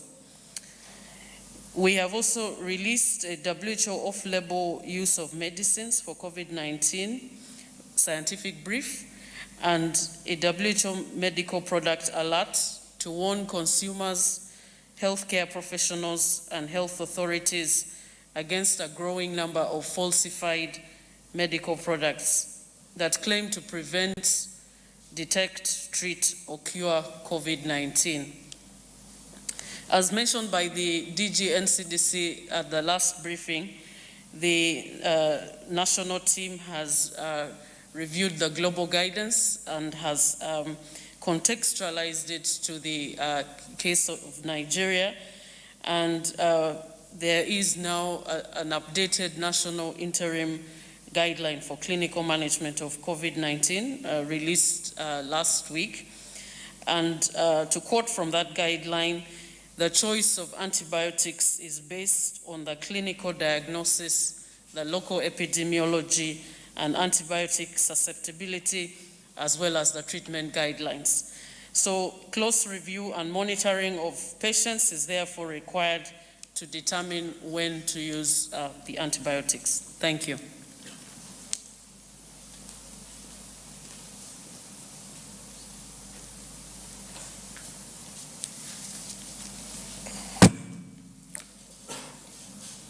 Good afternoon, gentlemen of the press.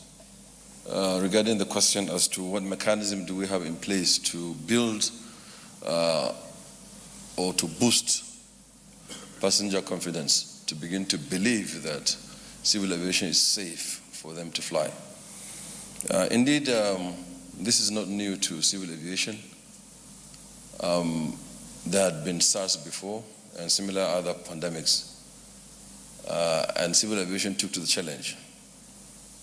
However, the parallel drawn from 9/11 and COVID-19, there's a bit of difference. And this guy is known. We do know that he gives us fever. He makes us not to be able to breathe. We have shortness of breath rather. So we know him, and we know he's a droplet. We know that we have to touch him, to touch our face, mouth, and ears and nose. So he has defined himself, so we know him. Different from terrorists who carry out attacks such as 9/11. So we are very ready for him. We're getting more and more ready as we get more and more knowledge, as we get more and more to know him, so that we do everything that is possible to make sure that we do not become the mechanism, the platform by which we spread this guy. It's easy for us now that we know him. So the campaign had started from this platform to tell the public, especially in Nigeria, that we do understand perfectly the enemy. We know how he behaves, and we make sure that we do not give him the chance to harm us more. The protocols are being developed. Before the industry comes back, we would inform the public, we would sensitize the public, we would use you, the media, to tell people what our intentions are and what to do and what we expect of you. Certainly, air travel will not be as normal as used to be, just like 9/11, that makes us to remove our clothes in some cases, or scan us, and so on. So this one also would be the same, but we want to assure people the civil aviation will be extremely very safe. Unfortunately, we have this, but fortunately, we have developed mechanisms to stop them. We'll unveil them gradually as we go, and hopefully even before that, we'll be able to find the vaccine, to find the medication, and so on, so that it does not, is of no consequence anyway. Thank you very much indeed.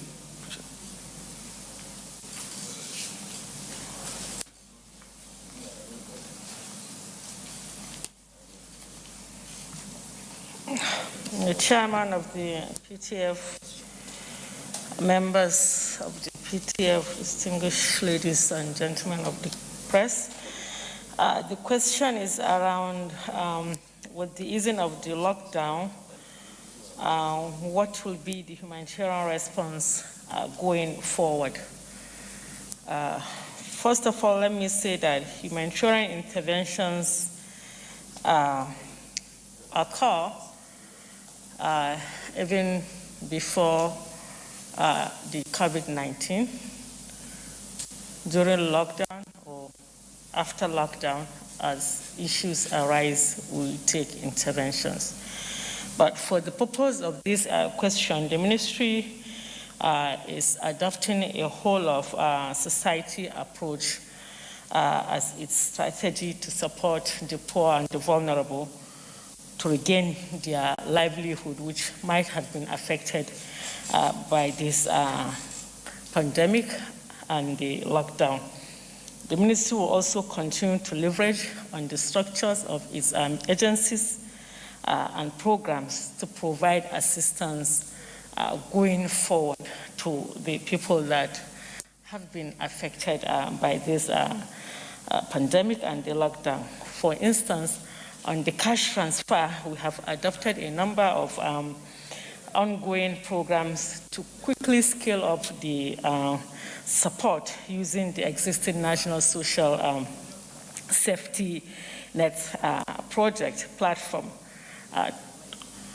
for the current chronic poor, as well as the transition poor who have been affected by the lockdown. As you may also be aware, on the onset of the pandemic, the National Social Register contained a data of about 2.6 million. Now I'm happy to say that we have about 3.6 million individuals, households that are currently in the National Social Register. And we're tapping from this register to give a cash transfer to these vulnerable households. We are also in talks with our partners, the UN, for instance, to see how we can support the communities that are now greatly affected by the pandemic. These 20 local governments that were mentioned, and maybe even more, to see how we can support these households with also another cash intervention to these households. And also on the humanitarian intervention, we are working now with the Department of the Security Service for them to provide us with information as it relates to communities that are most hit or that are facing humanitarian crisis. We have a dashboard where this information will come in, and it will indicate to us in either red or green ambers for us to quickly take intervention to these communities. So this is what the ministry is doing thus far as regards this COVID, post-COVID. Thank you very much.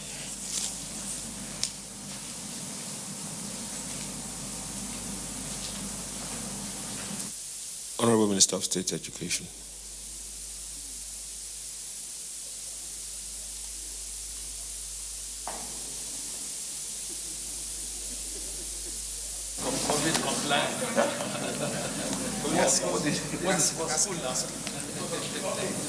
Okay. Good evening, everybody. I think the question was about fake news. That some people have been publishing when they can open. Okay, the answer is not us. Thank you.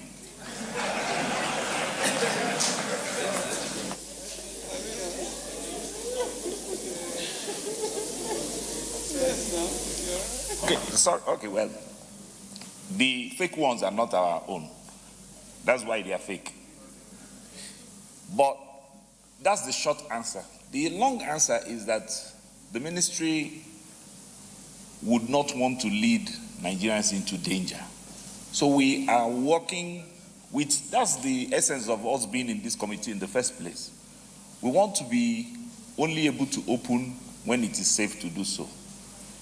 You've heard about neighboring countries that opened and shut. You've heard about cases spiking with children getting to school. Of all the things I like to do, I wouldn't like to experiment with your children. So really, the truth is that we want a situation where once we are sure it is safe, we can then take them into school. I've just finished a meeting this morning with representatives of WAEC, NECO, NAPTEB, because I understand how that worries our parents at the moment and how anxious our children are to know what's next. What we are planning is to actually bring those exit years in first. As soon as those who are in charge of the blockade lift it. Because there's no way we can open our schools if teachers can't come.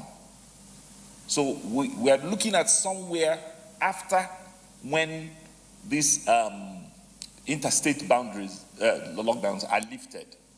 Because we will need to have that kind of openness for even the children to move. So we've looked at the letters from WAEC, Ghana, WAEC, Gambia. Gambia reopened schools today. And all of these people are participants in the WAEC platform. The 5 countries, at WAEC, there are almost about 76 subjects. Nigerians are, prevalent on about 17 of them. And we need to know a timetable that will take, because it takes about 6 weeks to conclude WAEC examinations. Then you require another 6 weeks to conclude NECO examinations. Then you require another 6 weeks to conclude NAPTEB examinations. now, we are all working on timetables and how to bring the timetables. What can we do? Can we use Saturdays? Can we use Sundays? What dates are available to us as soon as we can to bring them to some sort of closure so that they are available for us to use when universities or tertiary institutions open for the next academic season? And if within that period we can run our national common entrance examinations to get those who are in primary school to now move into secondary schools, all of that is what we are still working on. And it is then not possible for anybody to just release dates carelessly. And it will have to pass through this PTF first. It won't just be that the Ministry of Education on its own unilaterally has now commanded everybody to go back to school. We are running a government. It is not our prerogative to just simply tell you what to do. We will bring it to government, and government will do an appreciation of it. Last week, we were at the National Assembly. We presented the same facts to the House Committee on Basic Education and went through each of the issues with them. Questions from parents, questions from everybody who is a participant. The education ecosystem is not a one-size-fits-all. We take you from cradle to almost grave.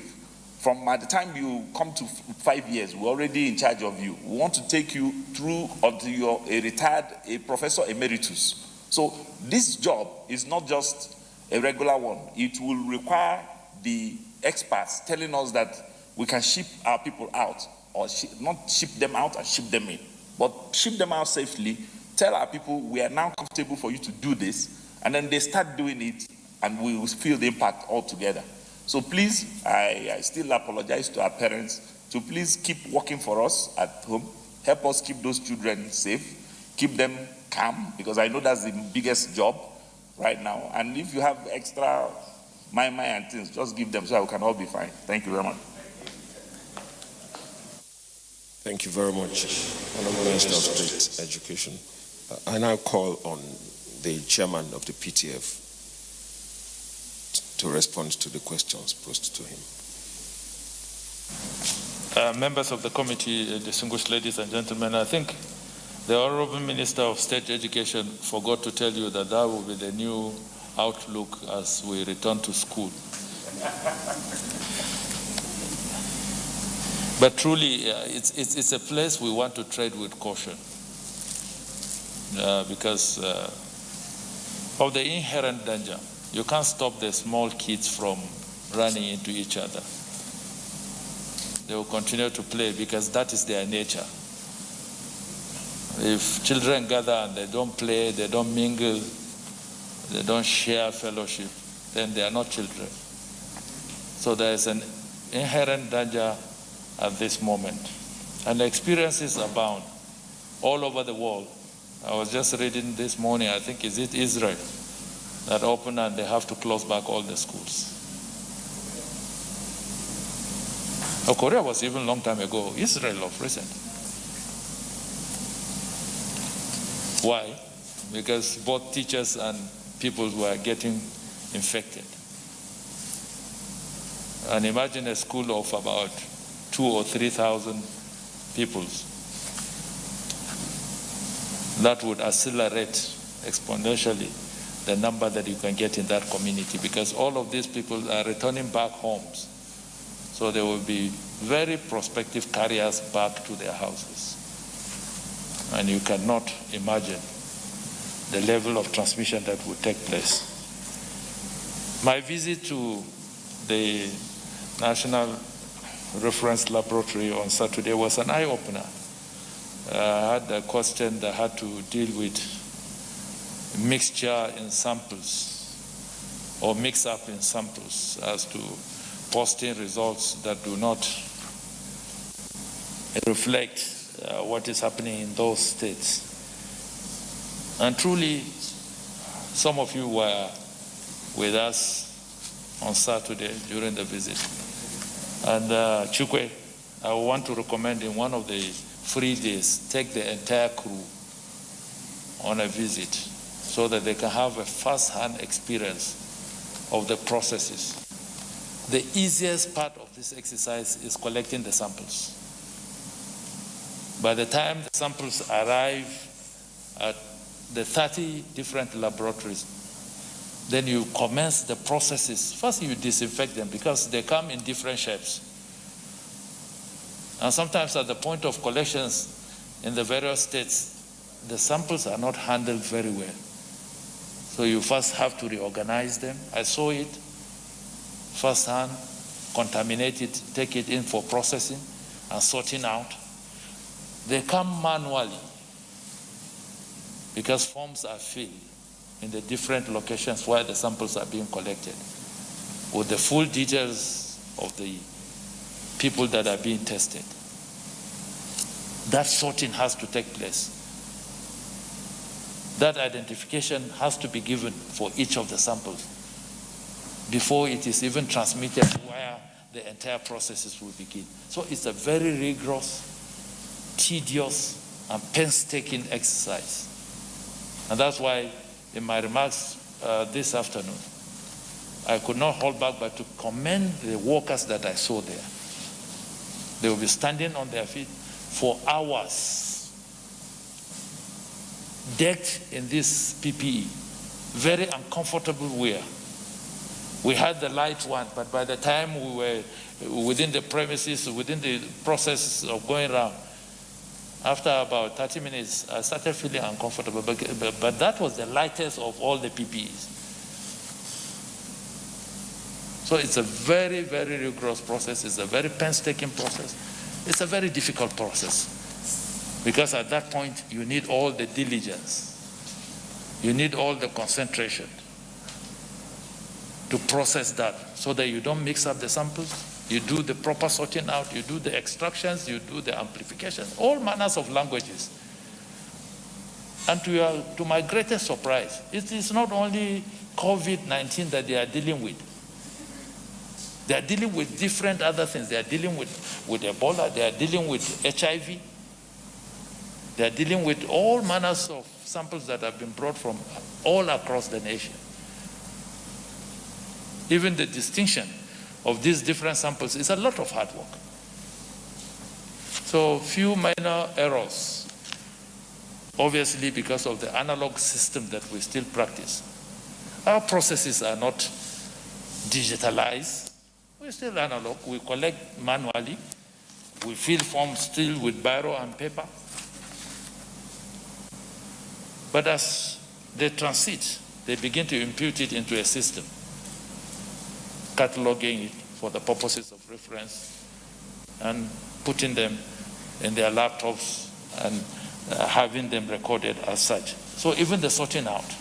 And I now begin to appreciate, because every time I will call Dr. Chukwe at about 7, 8 o'clock and ask him what are our figures for today. He says, sir, the figures can't be ready now because we are collating from all over the nation.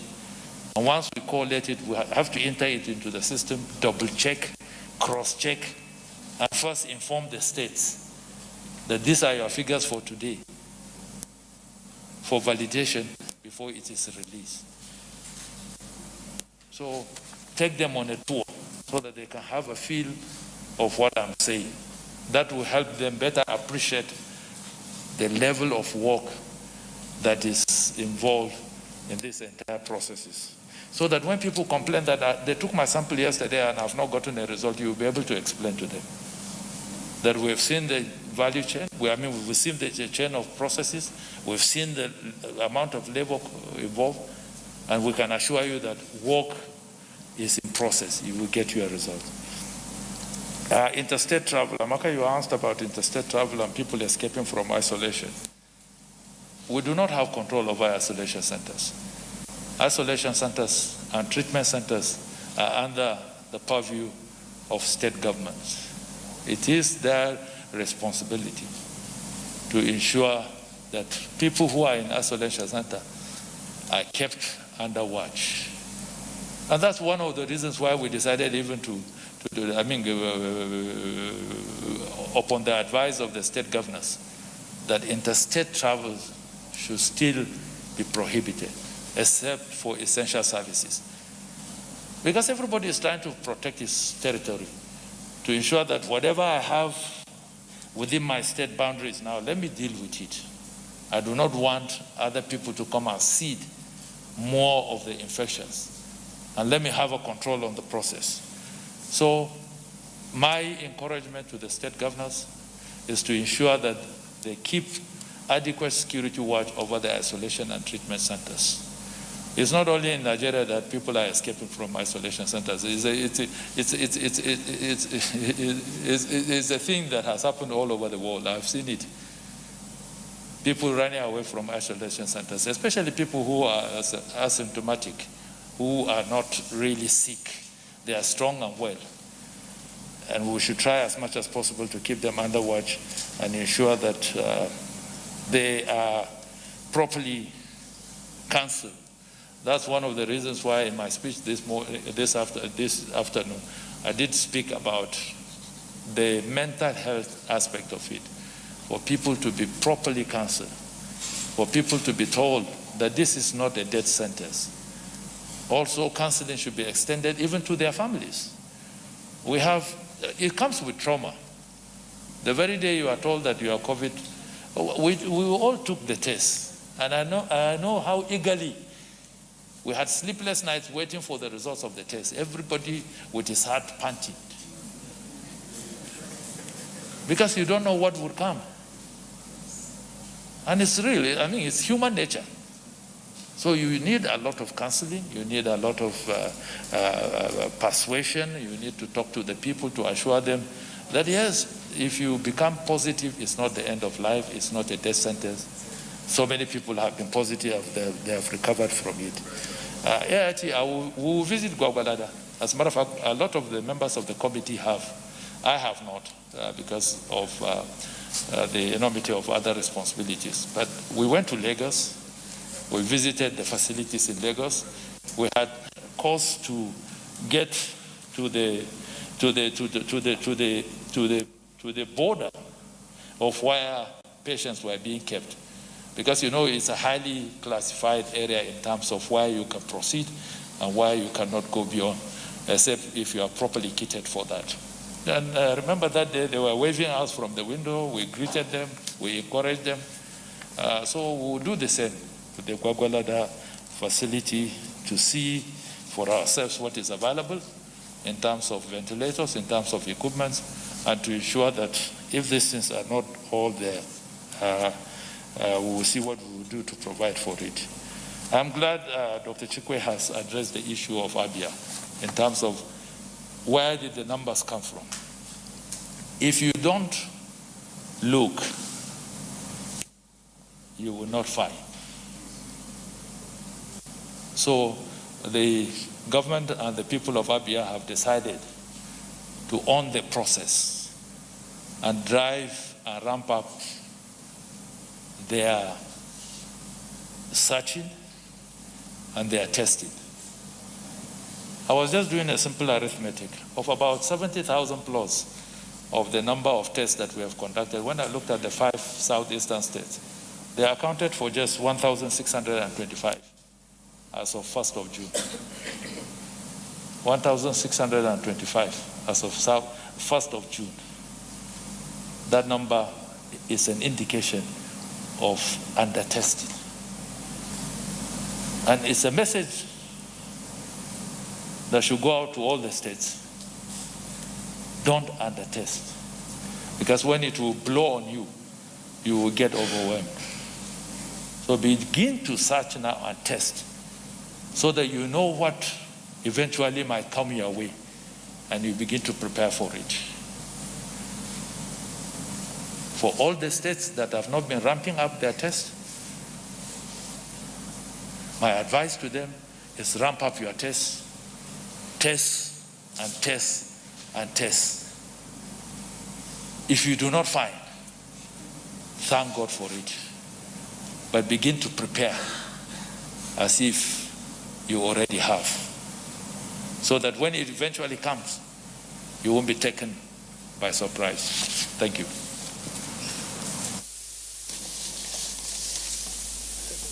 Thank you very much, Chairman PTF. If you do not find, thank God, but begin to prepare as if you already have it. That should be the philosophy driving us. It's been 100 days of grappling with a virus about which so much is yet to be known. It has brought out the strength and the best in our communal culture. It has also given us focus and direction for the development of our healthcare systems. In this situation, we should see motivation for action. We should build our domestic capacities, whether it's in research or in industry. We must place our healthcare system on a solid foundation for the future. To achieve this, let us collectively work to flatten the curve before the next 100 days happens on us. Take responsibility into action. Let us test and test and test. That brings us to the end of today. God bless Nigeria. We hope to see you on Thursday, God willing.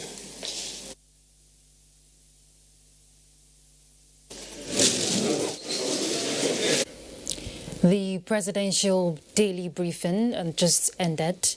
Presidential task force on COVID-19 just ended. Let's continue with the news. In line with his constitutional responsibility, President Muhammadu Buhari has sent the nomination of Justice Monica Dongban Mensem, Acting President, Court of Appeal, to the Senate for confirmation as President, Court of Appeal.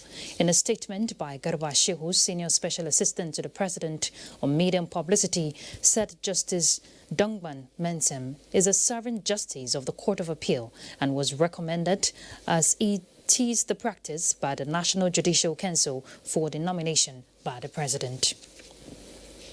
Let's bring you update on COVID-19. At about midnight of Sunday, 7th June 2020, the Nigeria Center for Disease Control announced 260 new cases of COVID-19 in the country, bringing the number of confirmed cases to 12,486.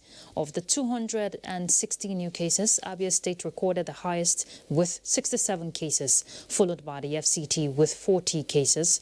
Lagos has 38, Ogun 19, Gombe 16, Edo 14, and Imo State 9 cases. Kwara, Katsina, Nasarawa and Borno recorded 8 new cases each, Kaduna 6, Bauchi 5, Ekiti 4, while Niger, Ondo, Plateau, Kano and Sokoto have 2 cases each.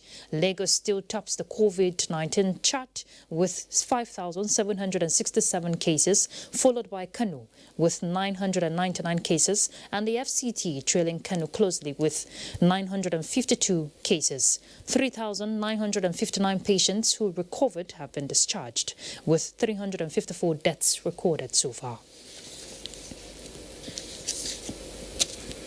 All right, let's now join our correspondent Mitari Ikben to bring us highlight at the PTF briefing that just concluded. Mitari.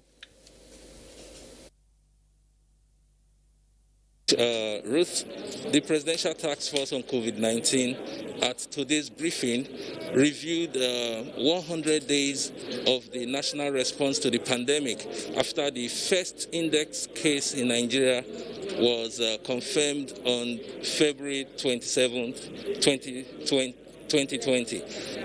Among the achievements listed by the Presidential Task Force in the last 100 days include increase of the number of molecular laboratories from 2 at the point of the confirmation of the index case to about 30 nationwide today. So today we have 30 molecular laboratories in the network for testing for coronavirus. And again, over 80,000 coronavirus tests have been conducted nationwide, which accounts for the number of cases that have been confirmed as positive or negative as the case may be. Also, more than 13,000 health workers have been trained during the period, increasing the human resource for case management for coronavirus. The Presidential Task Force today also released tentative protocols for the resumption of evacuation of Nigerians abroad, and these protocols are still being fine-tuned according to the PTF. One of the protocols released is that prospective evacuees must undergo a PCR test that will be valid for 14 days before boarding and evacuation. And also, the evacuees must also sign an undertaking to have another test done in the country within 72 hours after they arrive the country. So these are some of the protocols that have been released by the PTF, and the PTF indicated that these protocols are still being fine-tuned, and they also made it clear that evacuees will pay for their airfare and accommodation by the time they arrive the country within the 72-hour period, which they will have to undertake another test in the country. And it advised Nigerians to disregard all fake news being bandied in the social media concerning the resumption date for schools.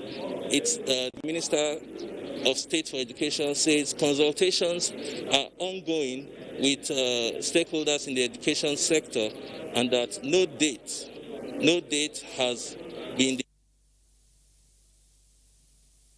That's some of the highlights, and it's back to you, Ruth. Very much, Mitari. Quite an update there. 100 days and still counting. We do commend the PTF for their response so far. And we apologize for the poor signal you noticed while he was giving his briefing. Right, let's look at all the issues. As parts of measures to foster more harmonious working relationship between the police and citizens in the enforcement of COVID-19 guidelines, the Inspector General of Police, Mohammed Adamu, has unveiled an operational guideline and regulations for the Nigeria Police and other law enforcement agencies at the force headquarters here in Abuja. Francis Fom has that report. Increased reported cases of domestic violence, many say, are linked to the COVID-19 restrictions. Deepening respect for the right of citizens, as well as providing new set of policing tools for tackling domestic violence, rape, child molestation, and other gender-based incidents are now on the stream, courtesy of the Nigeria Police. The Inspector General of Police, Mohammed Adamu, says the recent unfortunate developments prompted the introduction of these operational guidelines to coordinate and reshape the conduct of personnel and other law enforcement agencies in the lines of operations. We had issues of group of people seizing the opportunity to commit one form of crime or the other. This handbook is also addressing such situations when it arises under the COVID-19 pandemic situation. The IGP has also ordered strengthening of the Gender Desk Unit and the juvenile welfare centers across the country and the deployment of investigative assets to deal with gender-related offenses. In addition, the IGP equally directs the Force Provost Department, X-Squad, the Public Relations Department, the Complaint Response Unit, and the Public Complaint Bureau to carry out oversight roles of adequate evaluation and monitor officers to ensure compliance with the guidelines. In Abuja, Francis Fom, NTA News. Let's head to Kaduna to join Suleiman. He has more reports for us on Nationwide. Thank you very much, Ruth, and welcome to Kaduna Network Center. Nigeria's Security and Civil Defense Corps Kaduna State Command has apprehended 21 persons for allegedly violating the lockdown order imposed on the state by authorities to curb the spread of COVID-19. The report. The outbreak of coronavirus pandemic necessitated ban on social and religious gatherings, imposition of travel restrictions, as well as closure of business centers, hotels, clubs, and recreational centers inclusive. I was being told by the security personnel that the hotel are not allowed to be open. The 21 suspects, including 2 hotel managers, the Nigeria Security and Civil Defense Corps Kaduna State Command says were apprehended in various clubs and hotels late in the midnight for alleged violation of the lockdown order. Of recent, we've got records of criminal activities taking place in such locations. Criminal activities like kidnapping. We also got information that bandits converged there. And like I told you, and other criminal activities that one must not come on air to explain. And for them to have been in such places, you don't expect responsible members of the society to be out at about 1 a.m. at this period of lockdown. The suspects will be charged to court for prosecution upon completion of investigation.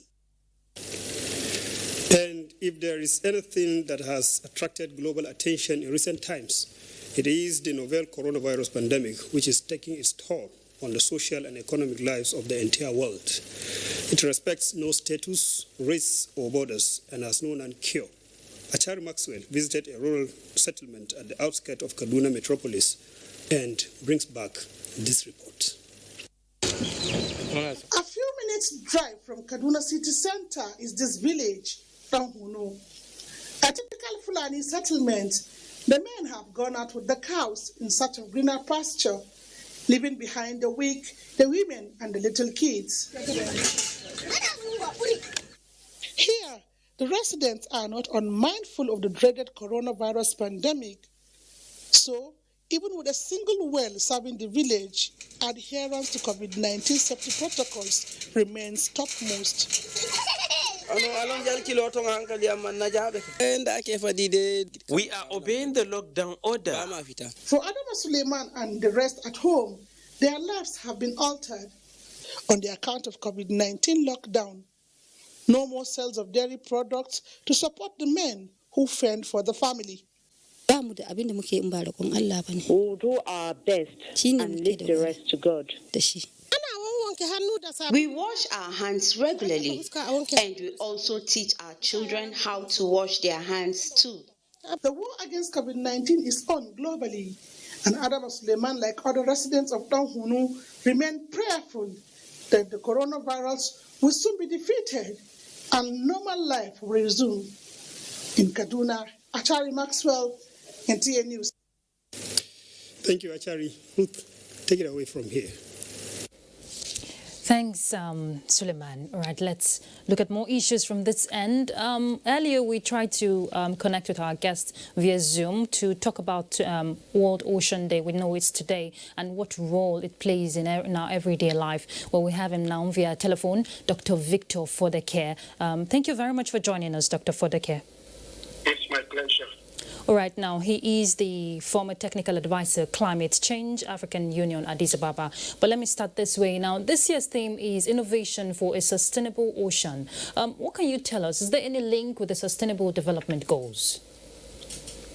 In fact, you will notice that there are 5 oceans that we have. The Pacific, the Atlantic, Indian, and Arctic, and Southern. Now, the ocean, actually, one of the most important resources the ocean provides for us is food, which is the subject of the SDG number 2, Zero Hunger. So that the ocean-based food products are further connected with SDG 8 on economic growth. Despite being one of the climate change most deadly weapons, the ocean also plays a very, very important part in mitigating climate change. Now, you will agree with me that in all that we see, about 97% of all the waters on our planet is in the ocean. Only 3%, about 2/3, of which snow is about 2/3 of it, and ice is the glacier, polar ice.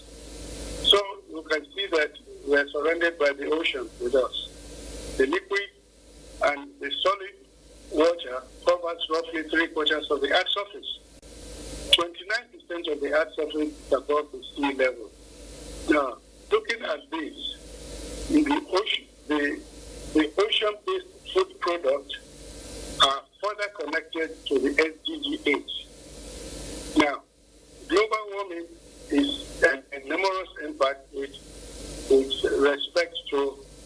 the melting of the glacial ice sheets. Now, you will agree with me that the higher global temperature melts the glacial ice in the polar region and brings in more water, which will result in the flooding of our coastal area. Okay. In the 2011, when I was in AU, there was a conflict between Bangladesh and India. They were struggling over an island. And they woke up one morning, there were warships on both sides trying to fight for that small island there. They woke up one morning and found that the island had disappeared as a result of the more water that is rising sea level. Okay, and talking about this rising sea level, Dr. Fodeke, I'm sure you're very aware from what you're saying, which has forced a lot of people out of their homes. What could you say, what could be some of the causes of this, and how can nations adapt to it? Thank you very much for that question. About the year 2012, the UNDP carried out a study to sensitize our coastal states on the dangers that confronts them with the sea level rise. We came to one conclusion that we are not really proactive enough because there is a lot of advocacy that people need to know of their activities will bring some consequences that may result in their losing their homes and the rest. About 60% of the world live in the coastal area, between about 60 kilometers to 100 kilometers. So we're all a coastal global citizen. And one of the things we found out is that actions by government need to be, that is policy. Okay. And regulatory framework to ensure that we do not exacerbate actions that can make us to be susceptible to the flooding of the sea level rise. The basic aspect of it is the level of greenhouse gases that results in the global warming. Our activities contribute to raising this temperature, and this temperature rise makes the water in the active region to melt and affect and impact our coastal area with a lot of economic activities. Look, in case of this country, about 90% of our economy comes from the Niger Delta area. There's an economic security program that should be put in place. A set of proactive activity in which I will call climate proving of the infrastructure of which our livelihood depends on. If this climate proving strategy is put in place, building will be climate proof, actions will be climate proof, our policy will be climate proof. Okay, climate means to put in place. Dr. Fodeke, let me hold your thoughts there. In line with what you're saying, aside the socio-economic impact, of the consequences, how has the COVID-19 impacted the World Ocean Day? COVID-19, definitely, as we all look at it, it has affected everybody. Yes. Mostly the people who live in the coastal area, we know definitely that this is a new normal for them. Their means of livelihood is affected, especially those who depend on going to fish. Talk about social distancing and maintaining sort of proactive strategy to avoid contamination with the COVID-19. Their livelihood is definitely affected right now, that they cannot definitely go to look and to carry out those activities that can sustain their livelihood and to stop them from being affected by the SDG2 on hunger. That is to work within the framework of sustainable development goals of preventing them from having corona and a hunger corona. I think that is very, very critical for us to bear in mind that the people who live in the coastal area have a definite serious challenges to cope with, which must be mitigated if we're going to ensure that sustainable livelihood is entrenched within their pattern of livelihood right now. All right, thank you. All right, thank you very much. Of course, it is a collective responsibility. We also have a role to play. Dr. Victor Fodeke, he is the former technical advisor, Climate Change African Union from Addis Ababa. Thank you. very much. All right. Let's look at other issues. The Nigeria's 9th National Assembly has been called upon to ensure strict adherence to the rule of law on crucial legislative issues bordering on the well-being of its staff under the National Assembly Service Commission. The call was made by the Coalition for Parliamentary Reforms during a press conference in view of the fundamental national issues around the legislative arm. National Assembly correspondent Abdullahi Aminu will tell us more. This is a gathering of representatives from various civil societies. They are here on the alleged attempt to tamper with the resolutions on the National Assembly service set by the ex-National Assembly. The compulsory retirement age of all employees in its payroll has increased from 60 years of age or 35 years of pensionable service to 65 years and 40 years under the new service conditions. Number of parliamentary staff who allow themselves to be used to undermine the law should bear in mind that they are putting their interest at abeyance. If a need is coming for such a review of the resolution, it must be followed by the procedures of the National Assembly. We want the National Assembly to maintain its independence. We want its independence to be respected. The press conference, according to the coalition, is to draw attention on the elementary knowledge that government is a continuum, hence the need for proper adherence to the rule of law in the alteration of any legislation. In Abuja, Abdullahi Aminu, NTA News. Let's talk agric. The federal government is not resting on its oars at ensuring that food sufficiency is achievable even as the COVID-19 continues to spread. Now, this is done through the provision of agricultural inputs to farmers across the country. The ceremony was flagged off in Jigawa State. Let's hear from Ilyasu Ali Yakubu. With the commencement of the 2020 farming activities across the country in earnest, even in the mix of COVID-19, there is the hope that the 2020 farming season may experience a bumper harvest, going by the federal government's determined effort at ensuring food sufficiency in the country, with the commencement of distribution of fertilizers to farmers affected by floods across the country. Minister of Humanitarian Affairs, Disaster Management and Social Development, Sadia Umar Farouk, performed the flag-off ceremony in Dutse, Jigawa State. We appreciate this government's gesture. This fertilizer distribution, therefore, constitutes the final phase of the input distribution aimed at helping the farmers recover from losses suffered. It is also intended as a poverty alleviation strategy, which will in turn empower our people economically. Available records show that in the 2018 flood disaster that affected about 250,000 farmers across the country, Jigawa State was considered most affected, with more than 70,000 farmers in the disaster, and about 80,000 hectares of farmlands are said to have been washed away. The sharing formula, as adopted by the National Emergency Management Agency, NEMA, shows that farmers that produce maize, rice, pepper, groundnut, and cowpea get 9 bags of the fertilizer each, while that of millet gets 5 bags, guinea corn 6 bags, and sesame seed 4 bags in the northern parts of the country. The minister, who was accompanied by the Director General of NEMA, Air Vice Marshal Mohammed, also performed a similar exercise in Katsina State. Governors of Jigawa and that of Katsina State commended the federal government for the initiative and described the gesture as timely. The exercise continues in all affected states of the country.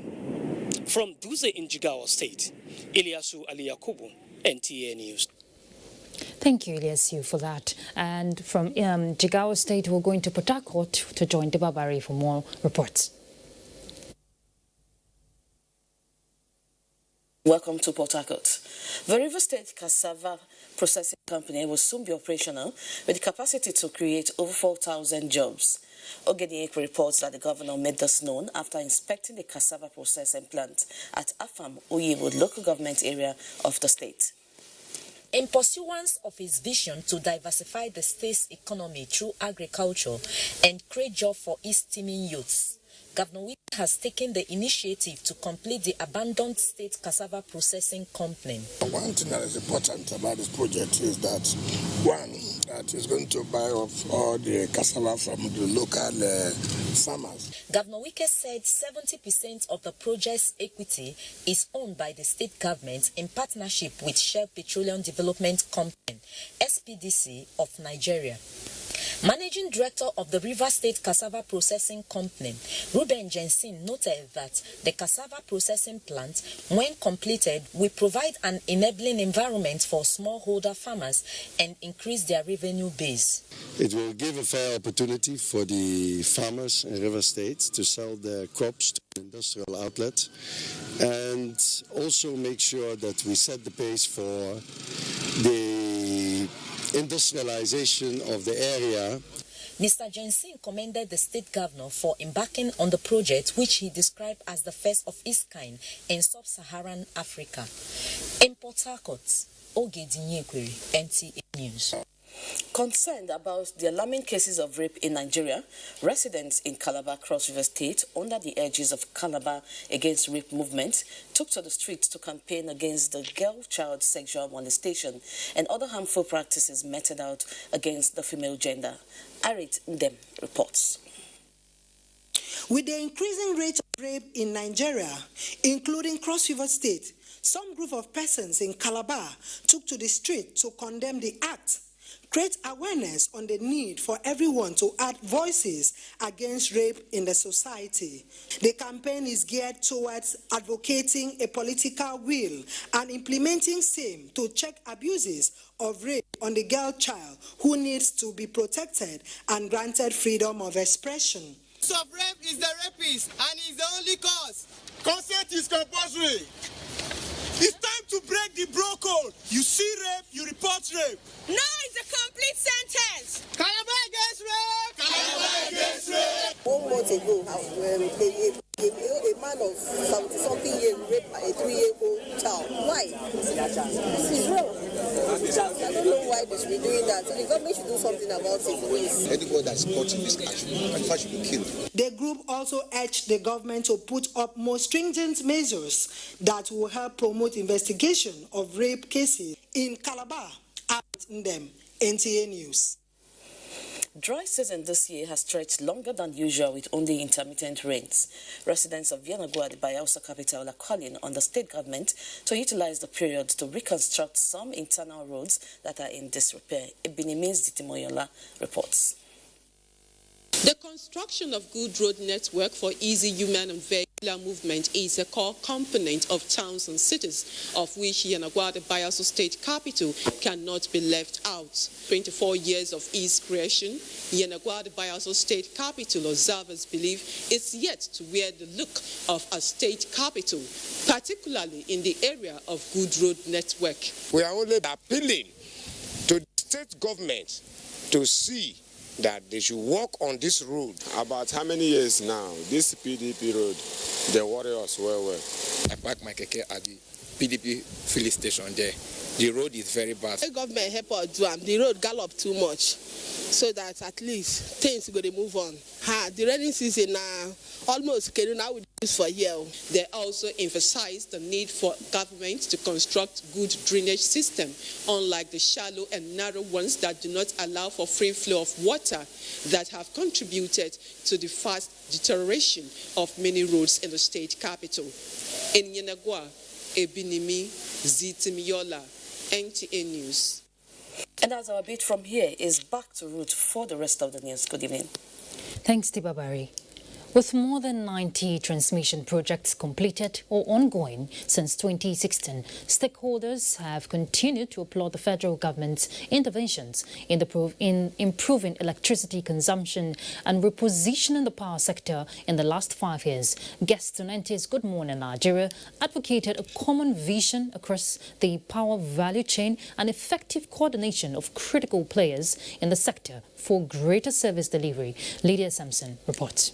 Some of the gains recorded in the power sector in the last 5 years include the resumption of the Mambila hydroelectric power project after 40 years of neglect, and the stepping up of generation capacity with improved 132 and 330 kVA substations nationwide. The Nigerian Electricity Regulatory Commission has also recently issued an order capping estimated billing by distribution companies. In the light of these interventions and ongoing efforts, the Minister of Power, Salim Mamman, believes Nigerians are served improved electricity compared to what obtained in the past. If you now take quality of services, we have improved our services. Before this government, we give light not more than less than 10 hours in a day. But today I can tell you we give light from 18 to 24 hours in a day. It's also a significant improvement. Kashimbila has been completed, which is about 40 megawatts. Dadinko also completed. The federal government's deal with renowned power company Siemens of Germany is also expected to address issues of transmission and distribution of electricity to Nigerians. You must first of all ensure that the handshake, the interface between the parties is aligned and working.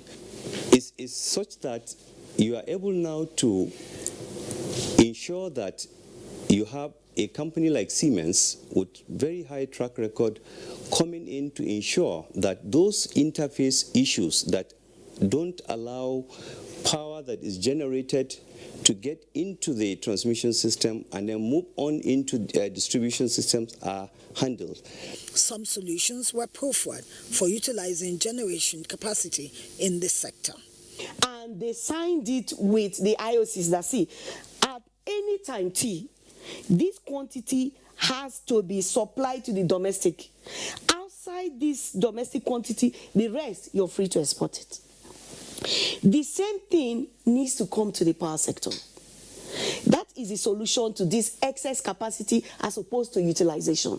The issue of metering is a major strategic pillar. Like I said, AEDC has been able to do 100,000 by 5th of June, in spite of the COVID issue. And we are going ahead to even do more once the meter asset providers are available. The guests equally identified the need for review of key performance indices across the value chain as part of the way forward. In Abuja, Lydia Sampson, NTA News. 1 week after the federal government's announcement of further reduction of pump price of petrol to between 123 naira to 121 naira, no petrol station has complied with the order in Makurdi, the Benue State capital. Godwin Inaleko, who monitored the situation, now reports.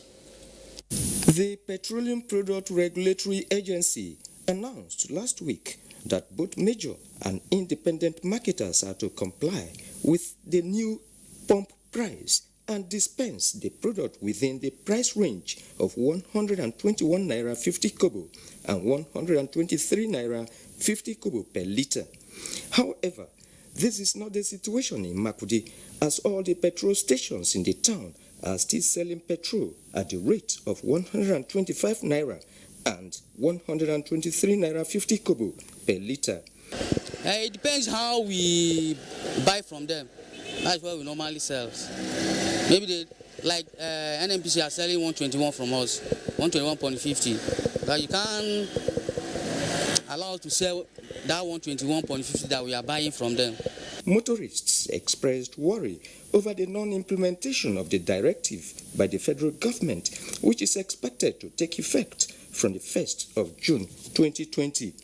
The country has what it is to give us this even at 100 naira per litre. We have been suffering for fuel before, and they always carry the fuel up, always. Controller, Department of Petroleum Resources, DPR, Benue State could not be reached for comment. In Makurdi, Godwin Inalegu, NTA News. The Zakat and Sadaqat Foundation of Federation of Muslim Women Association of Nigeria, Form 1, has disbursed 100,000 naira each to 18 women, children and the sick to alleviate poverty among members of the Ummah and the society at large. Hawa Gimba, who witnessed the disbursement, now reports.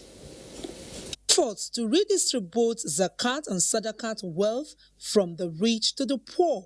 The Federation of Muslim Women Association of Nigeria, Form 1, is carrying out the disbursement of cash worth 100,000 naira each to 18 people in the FCT.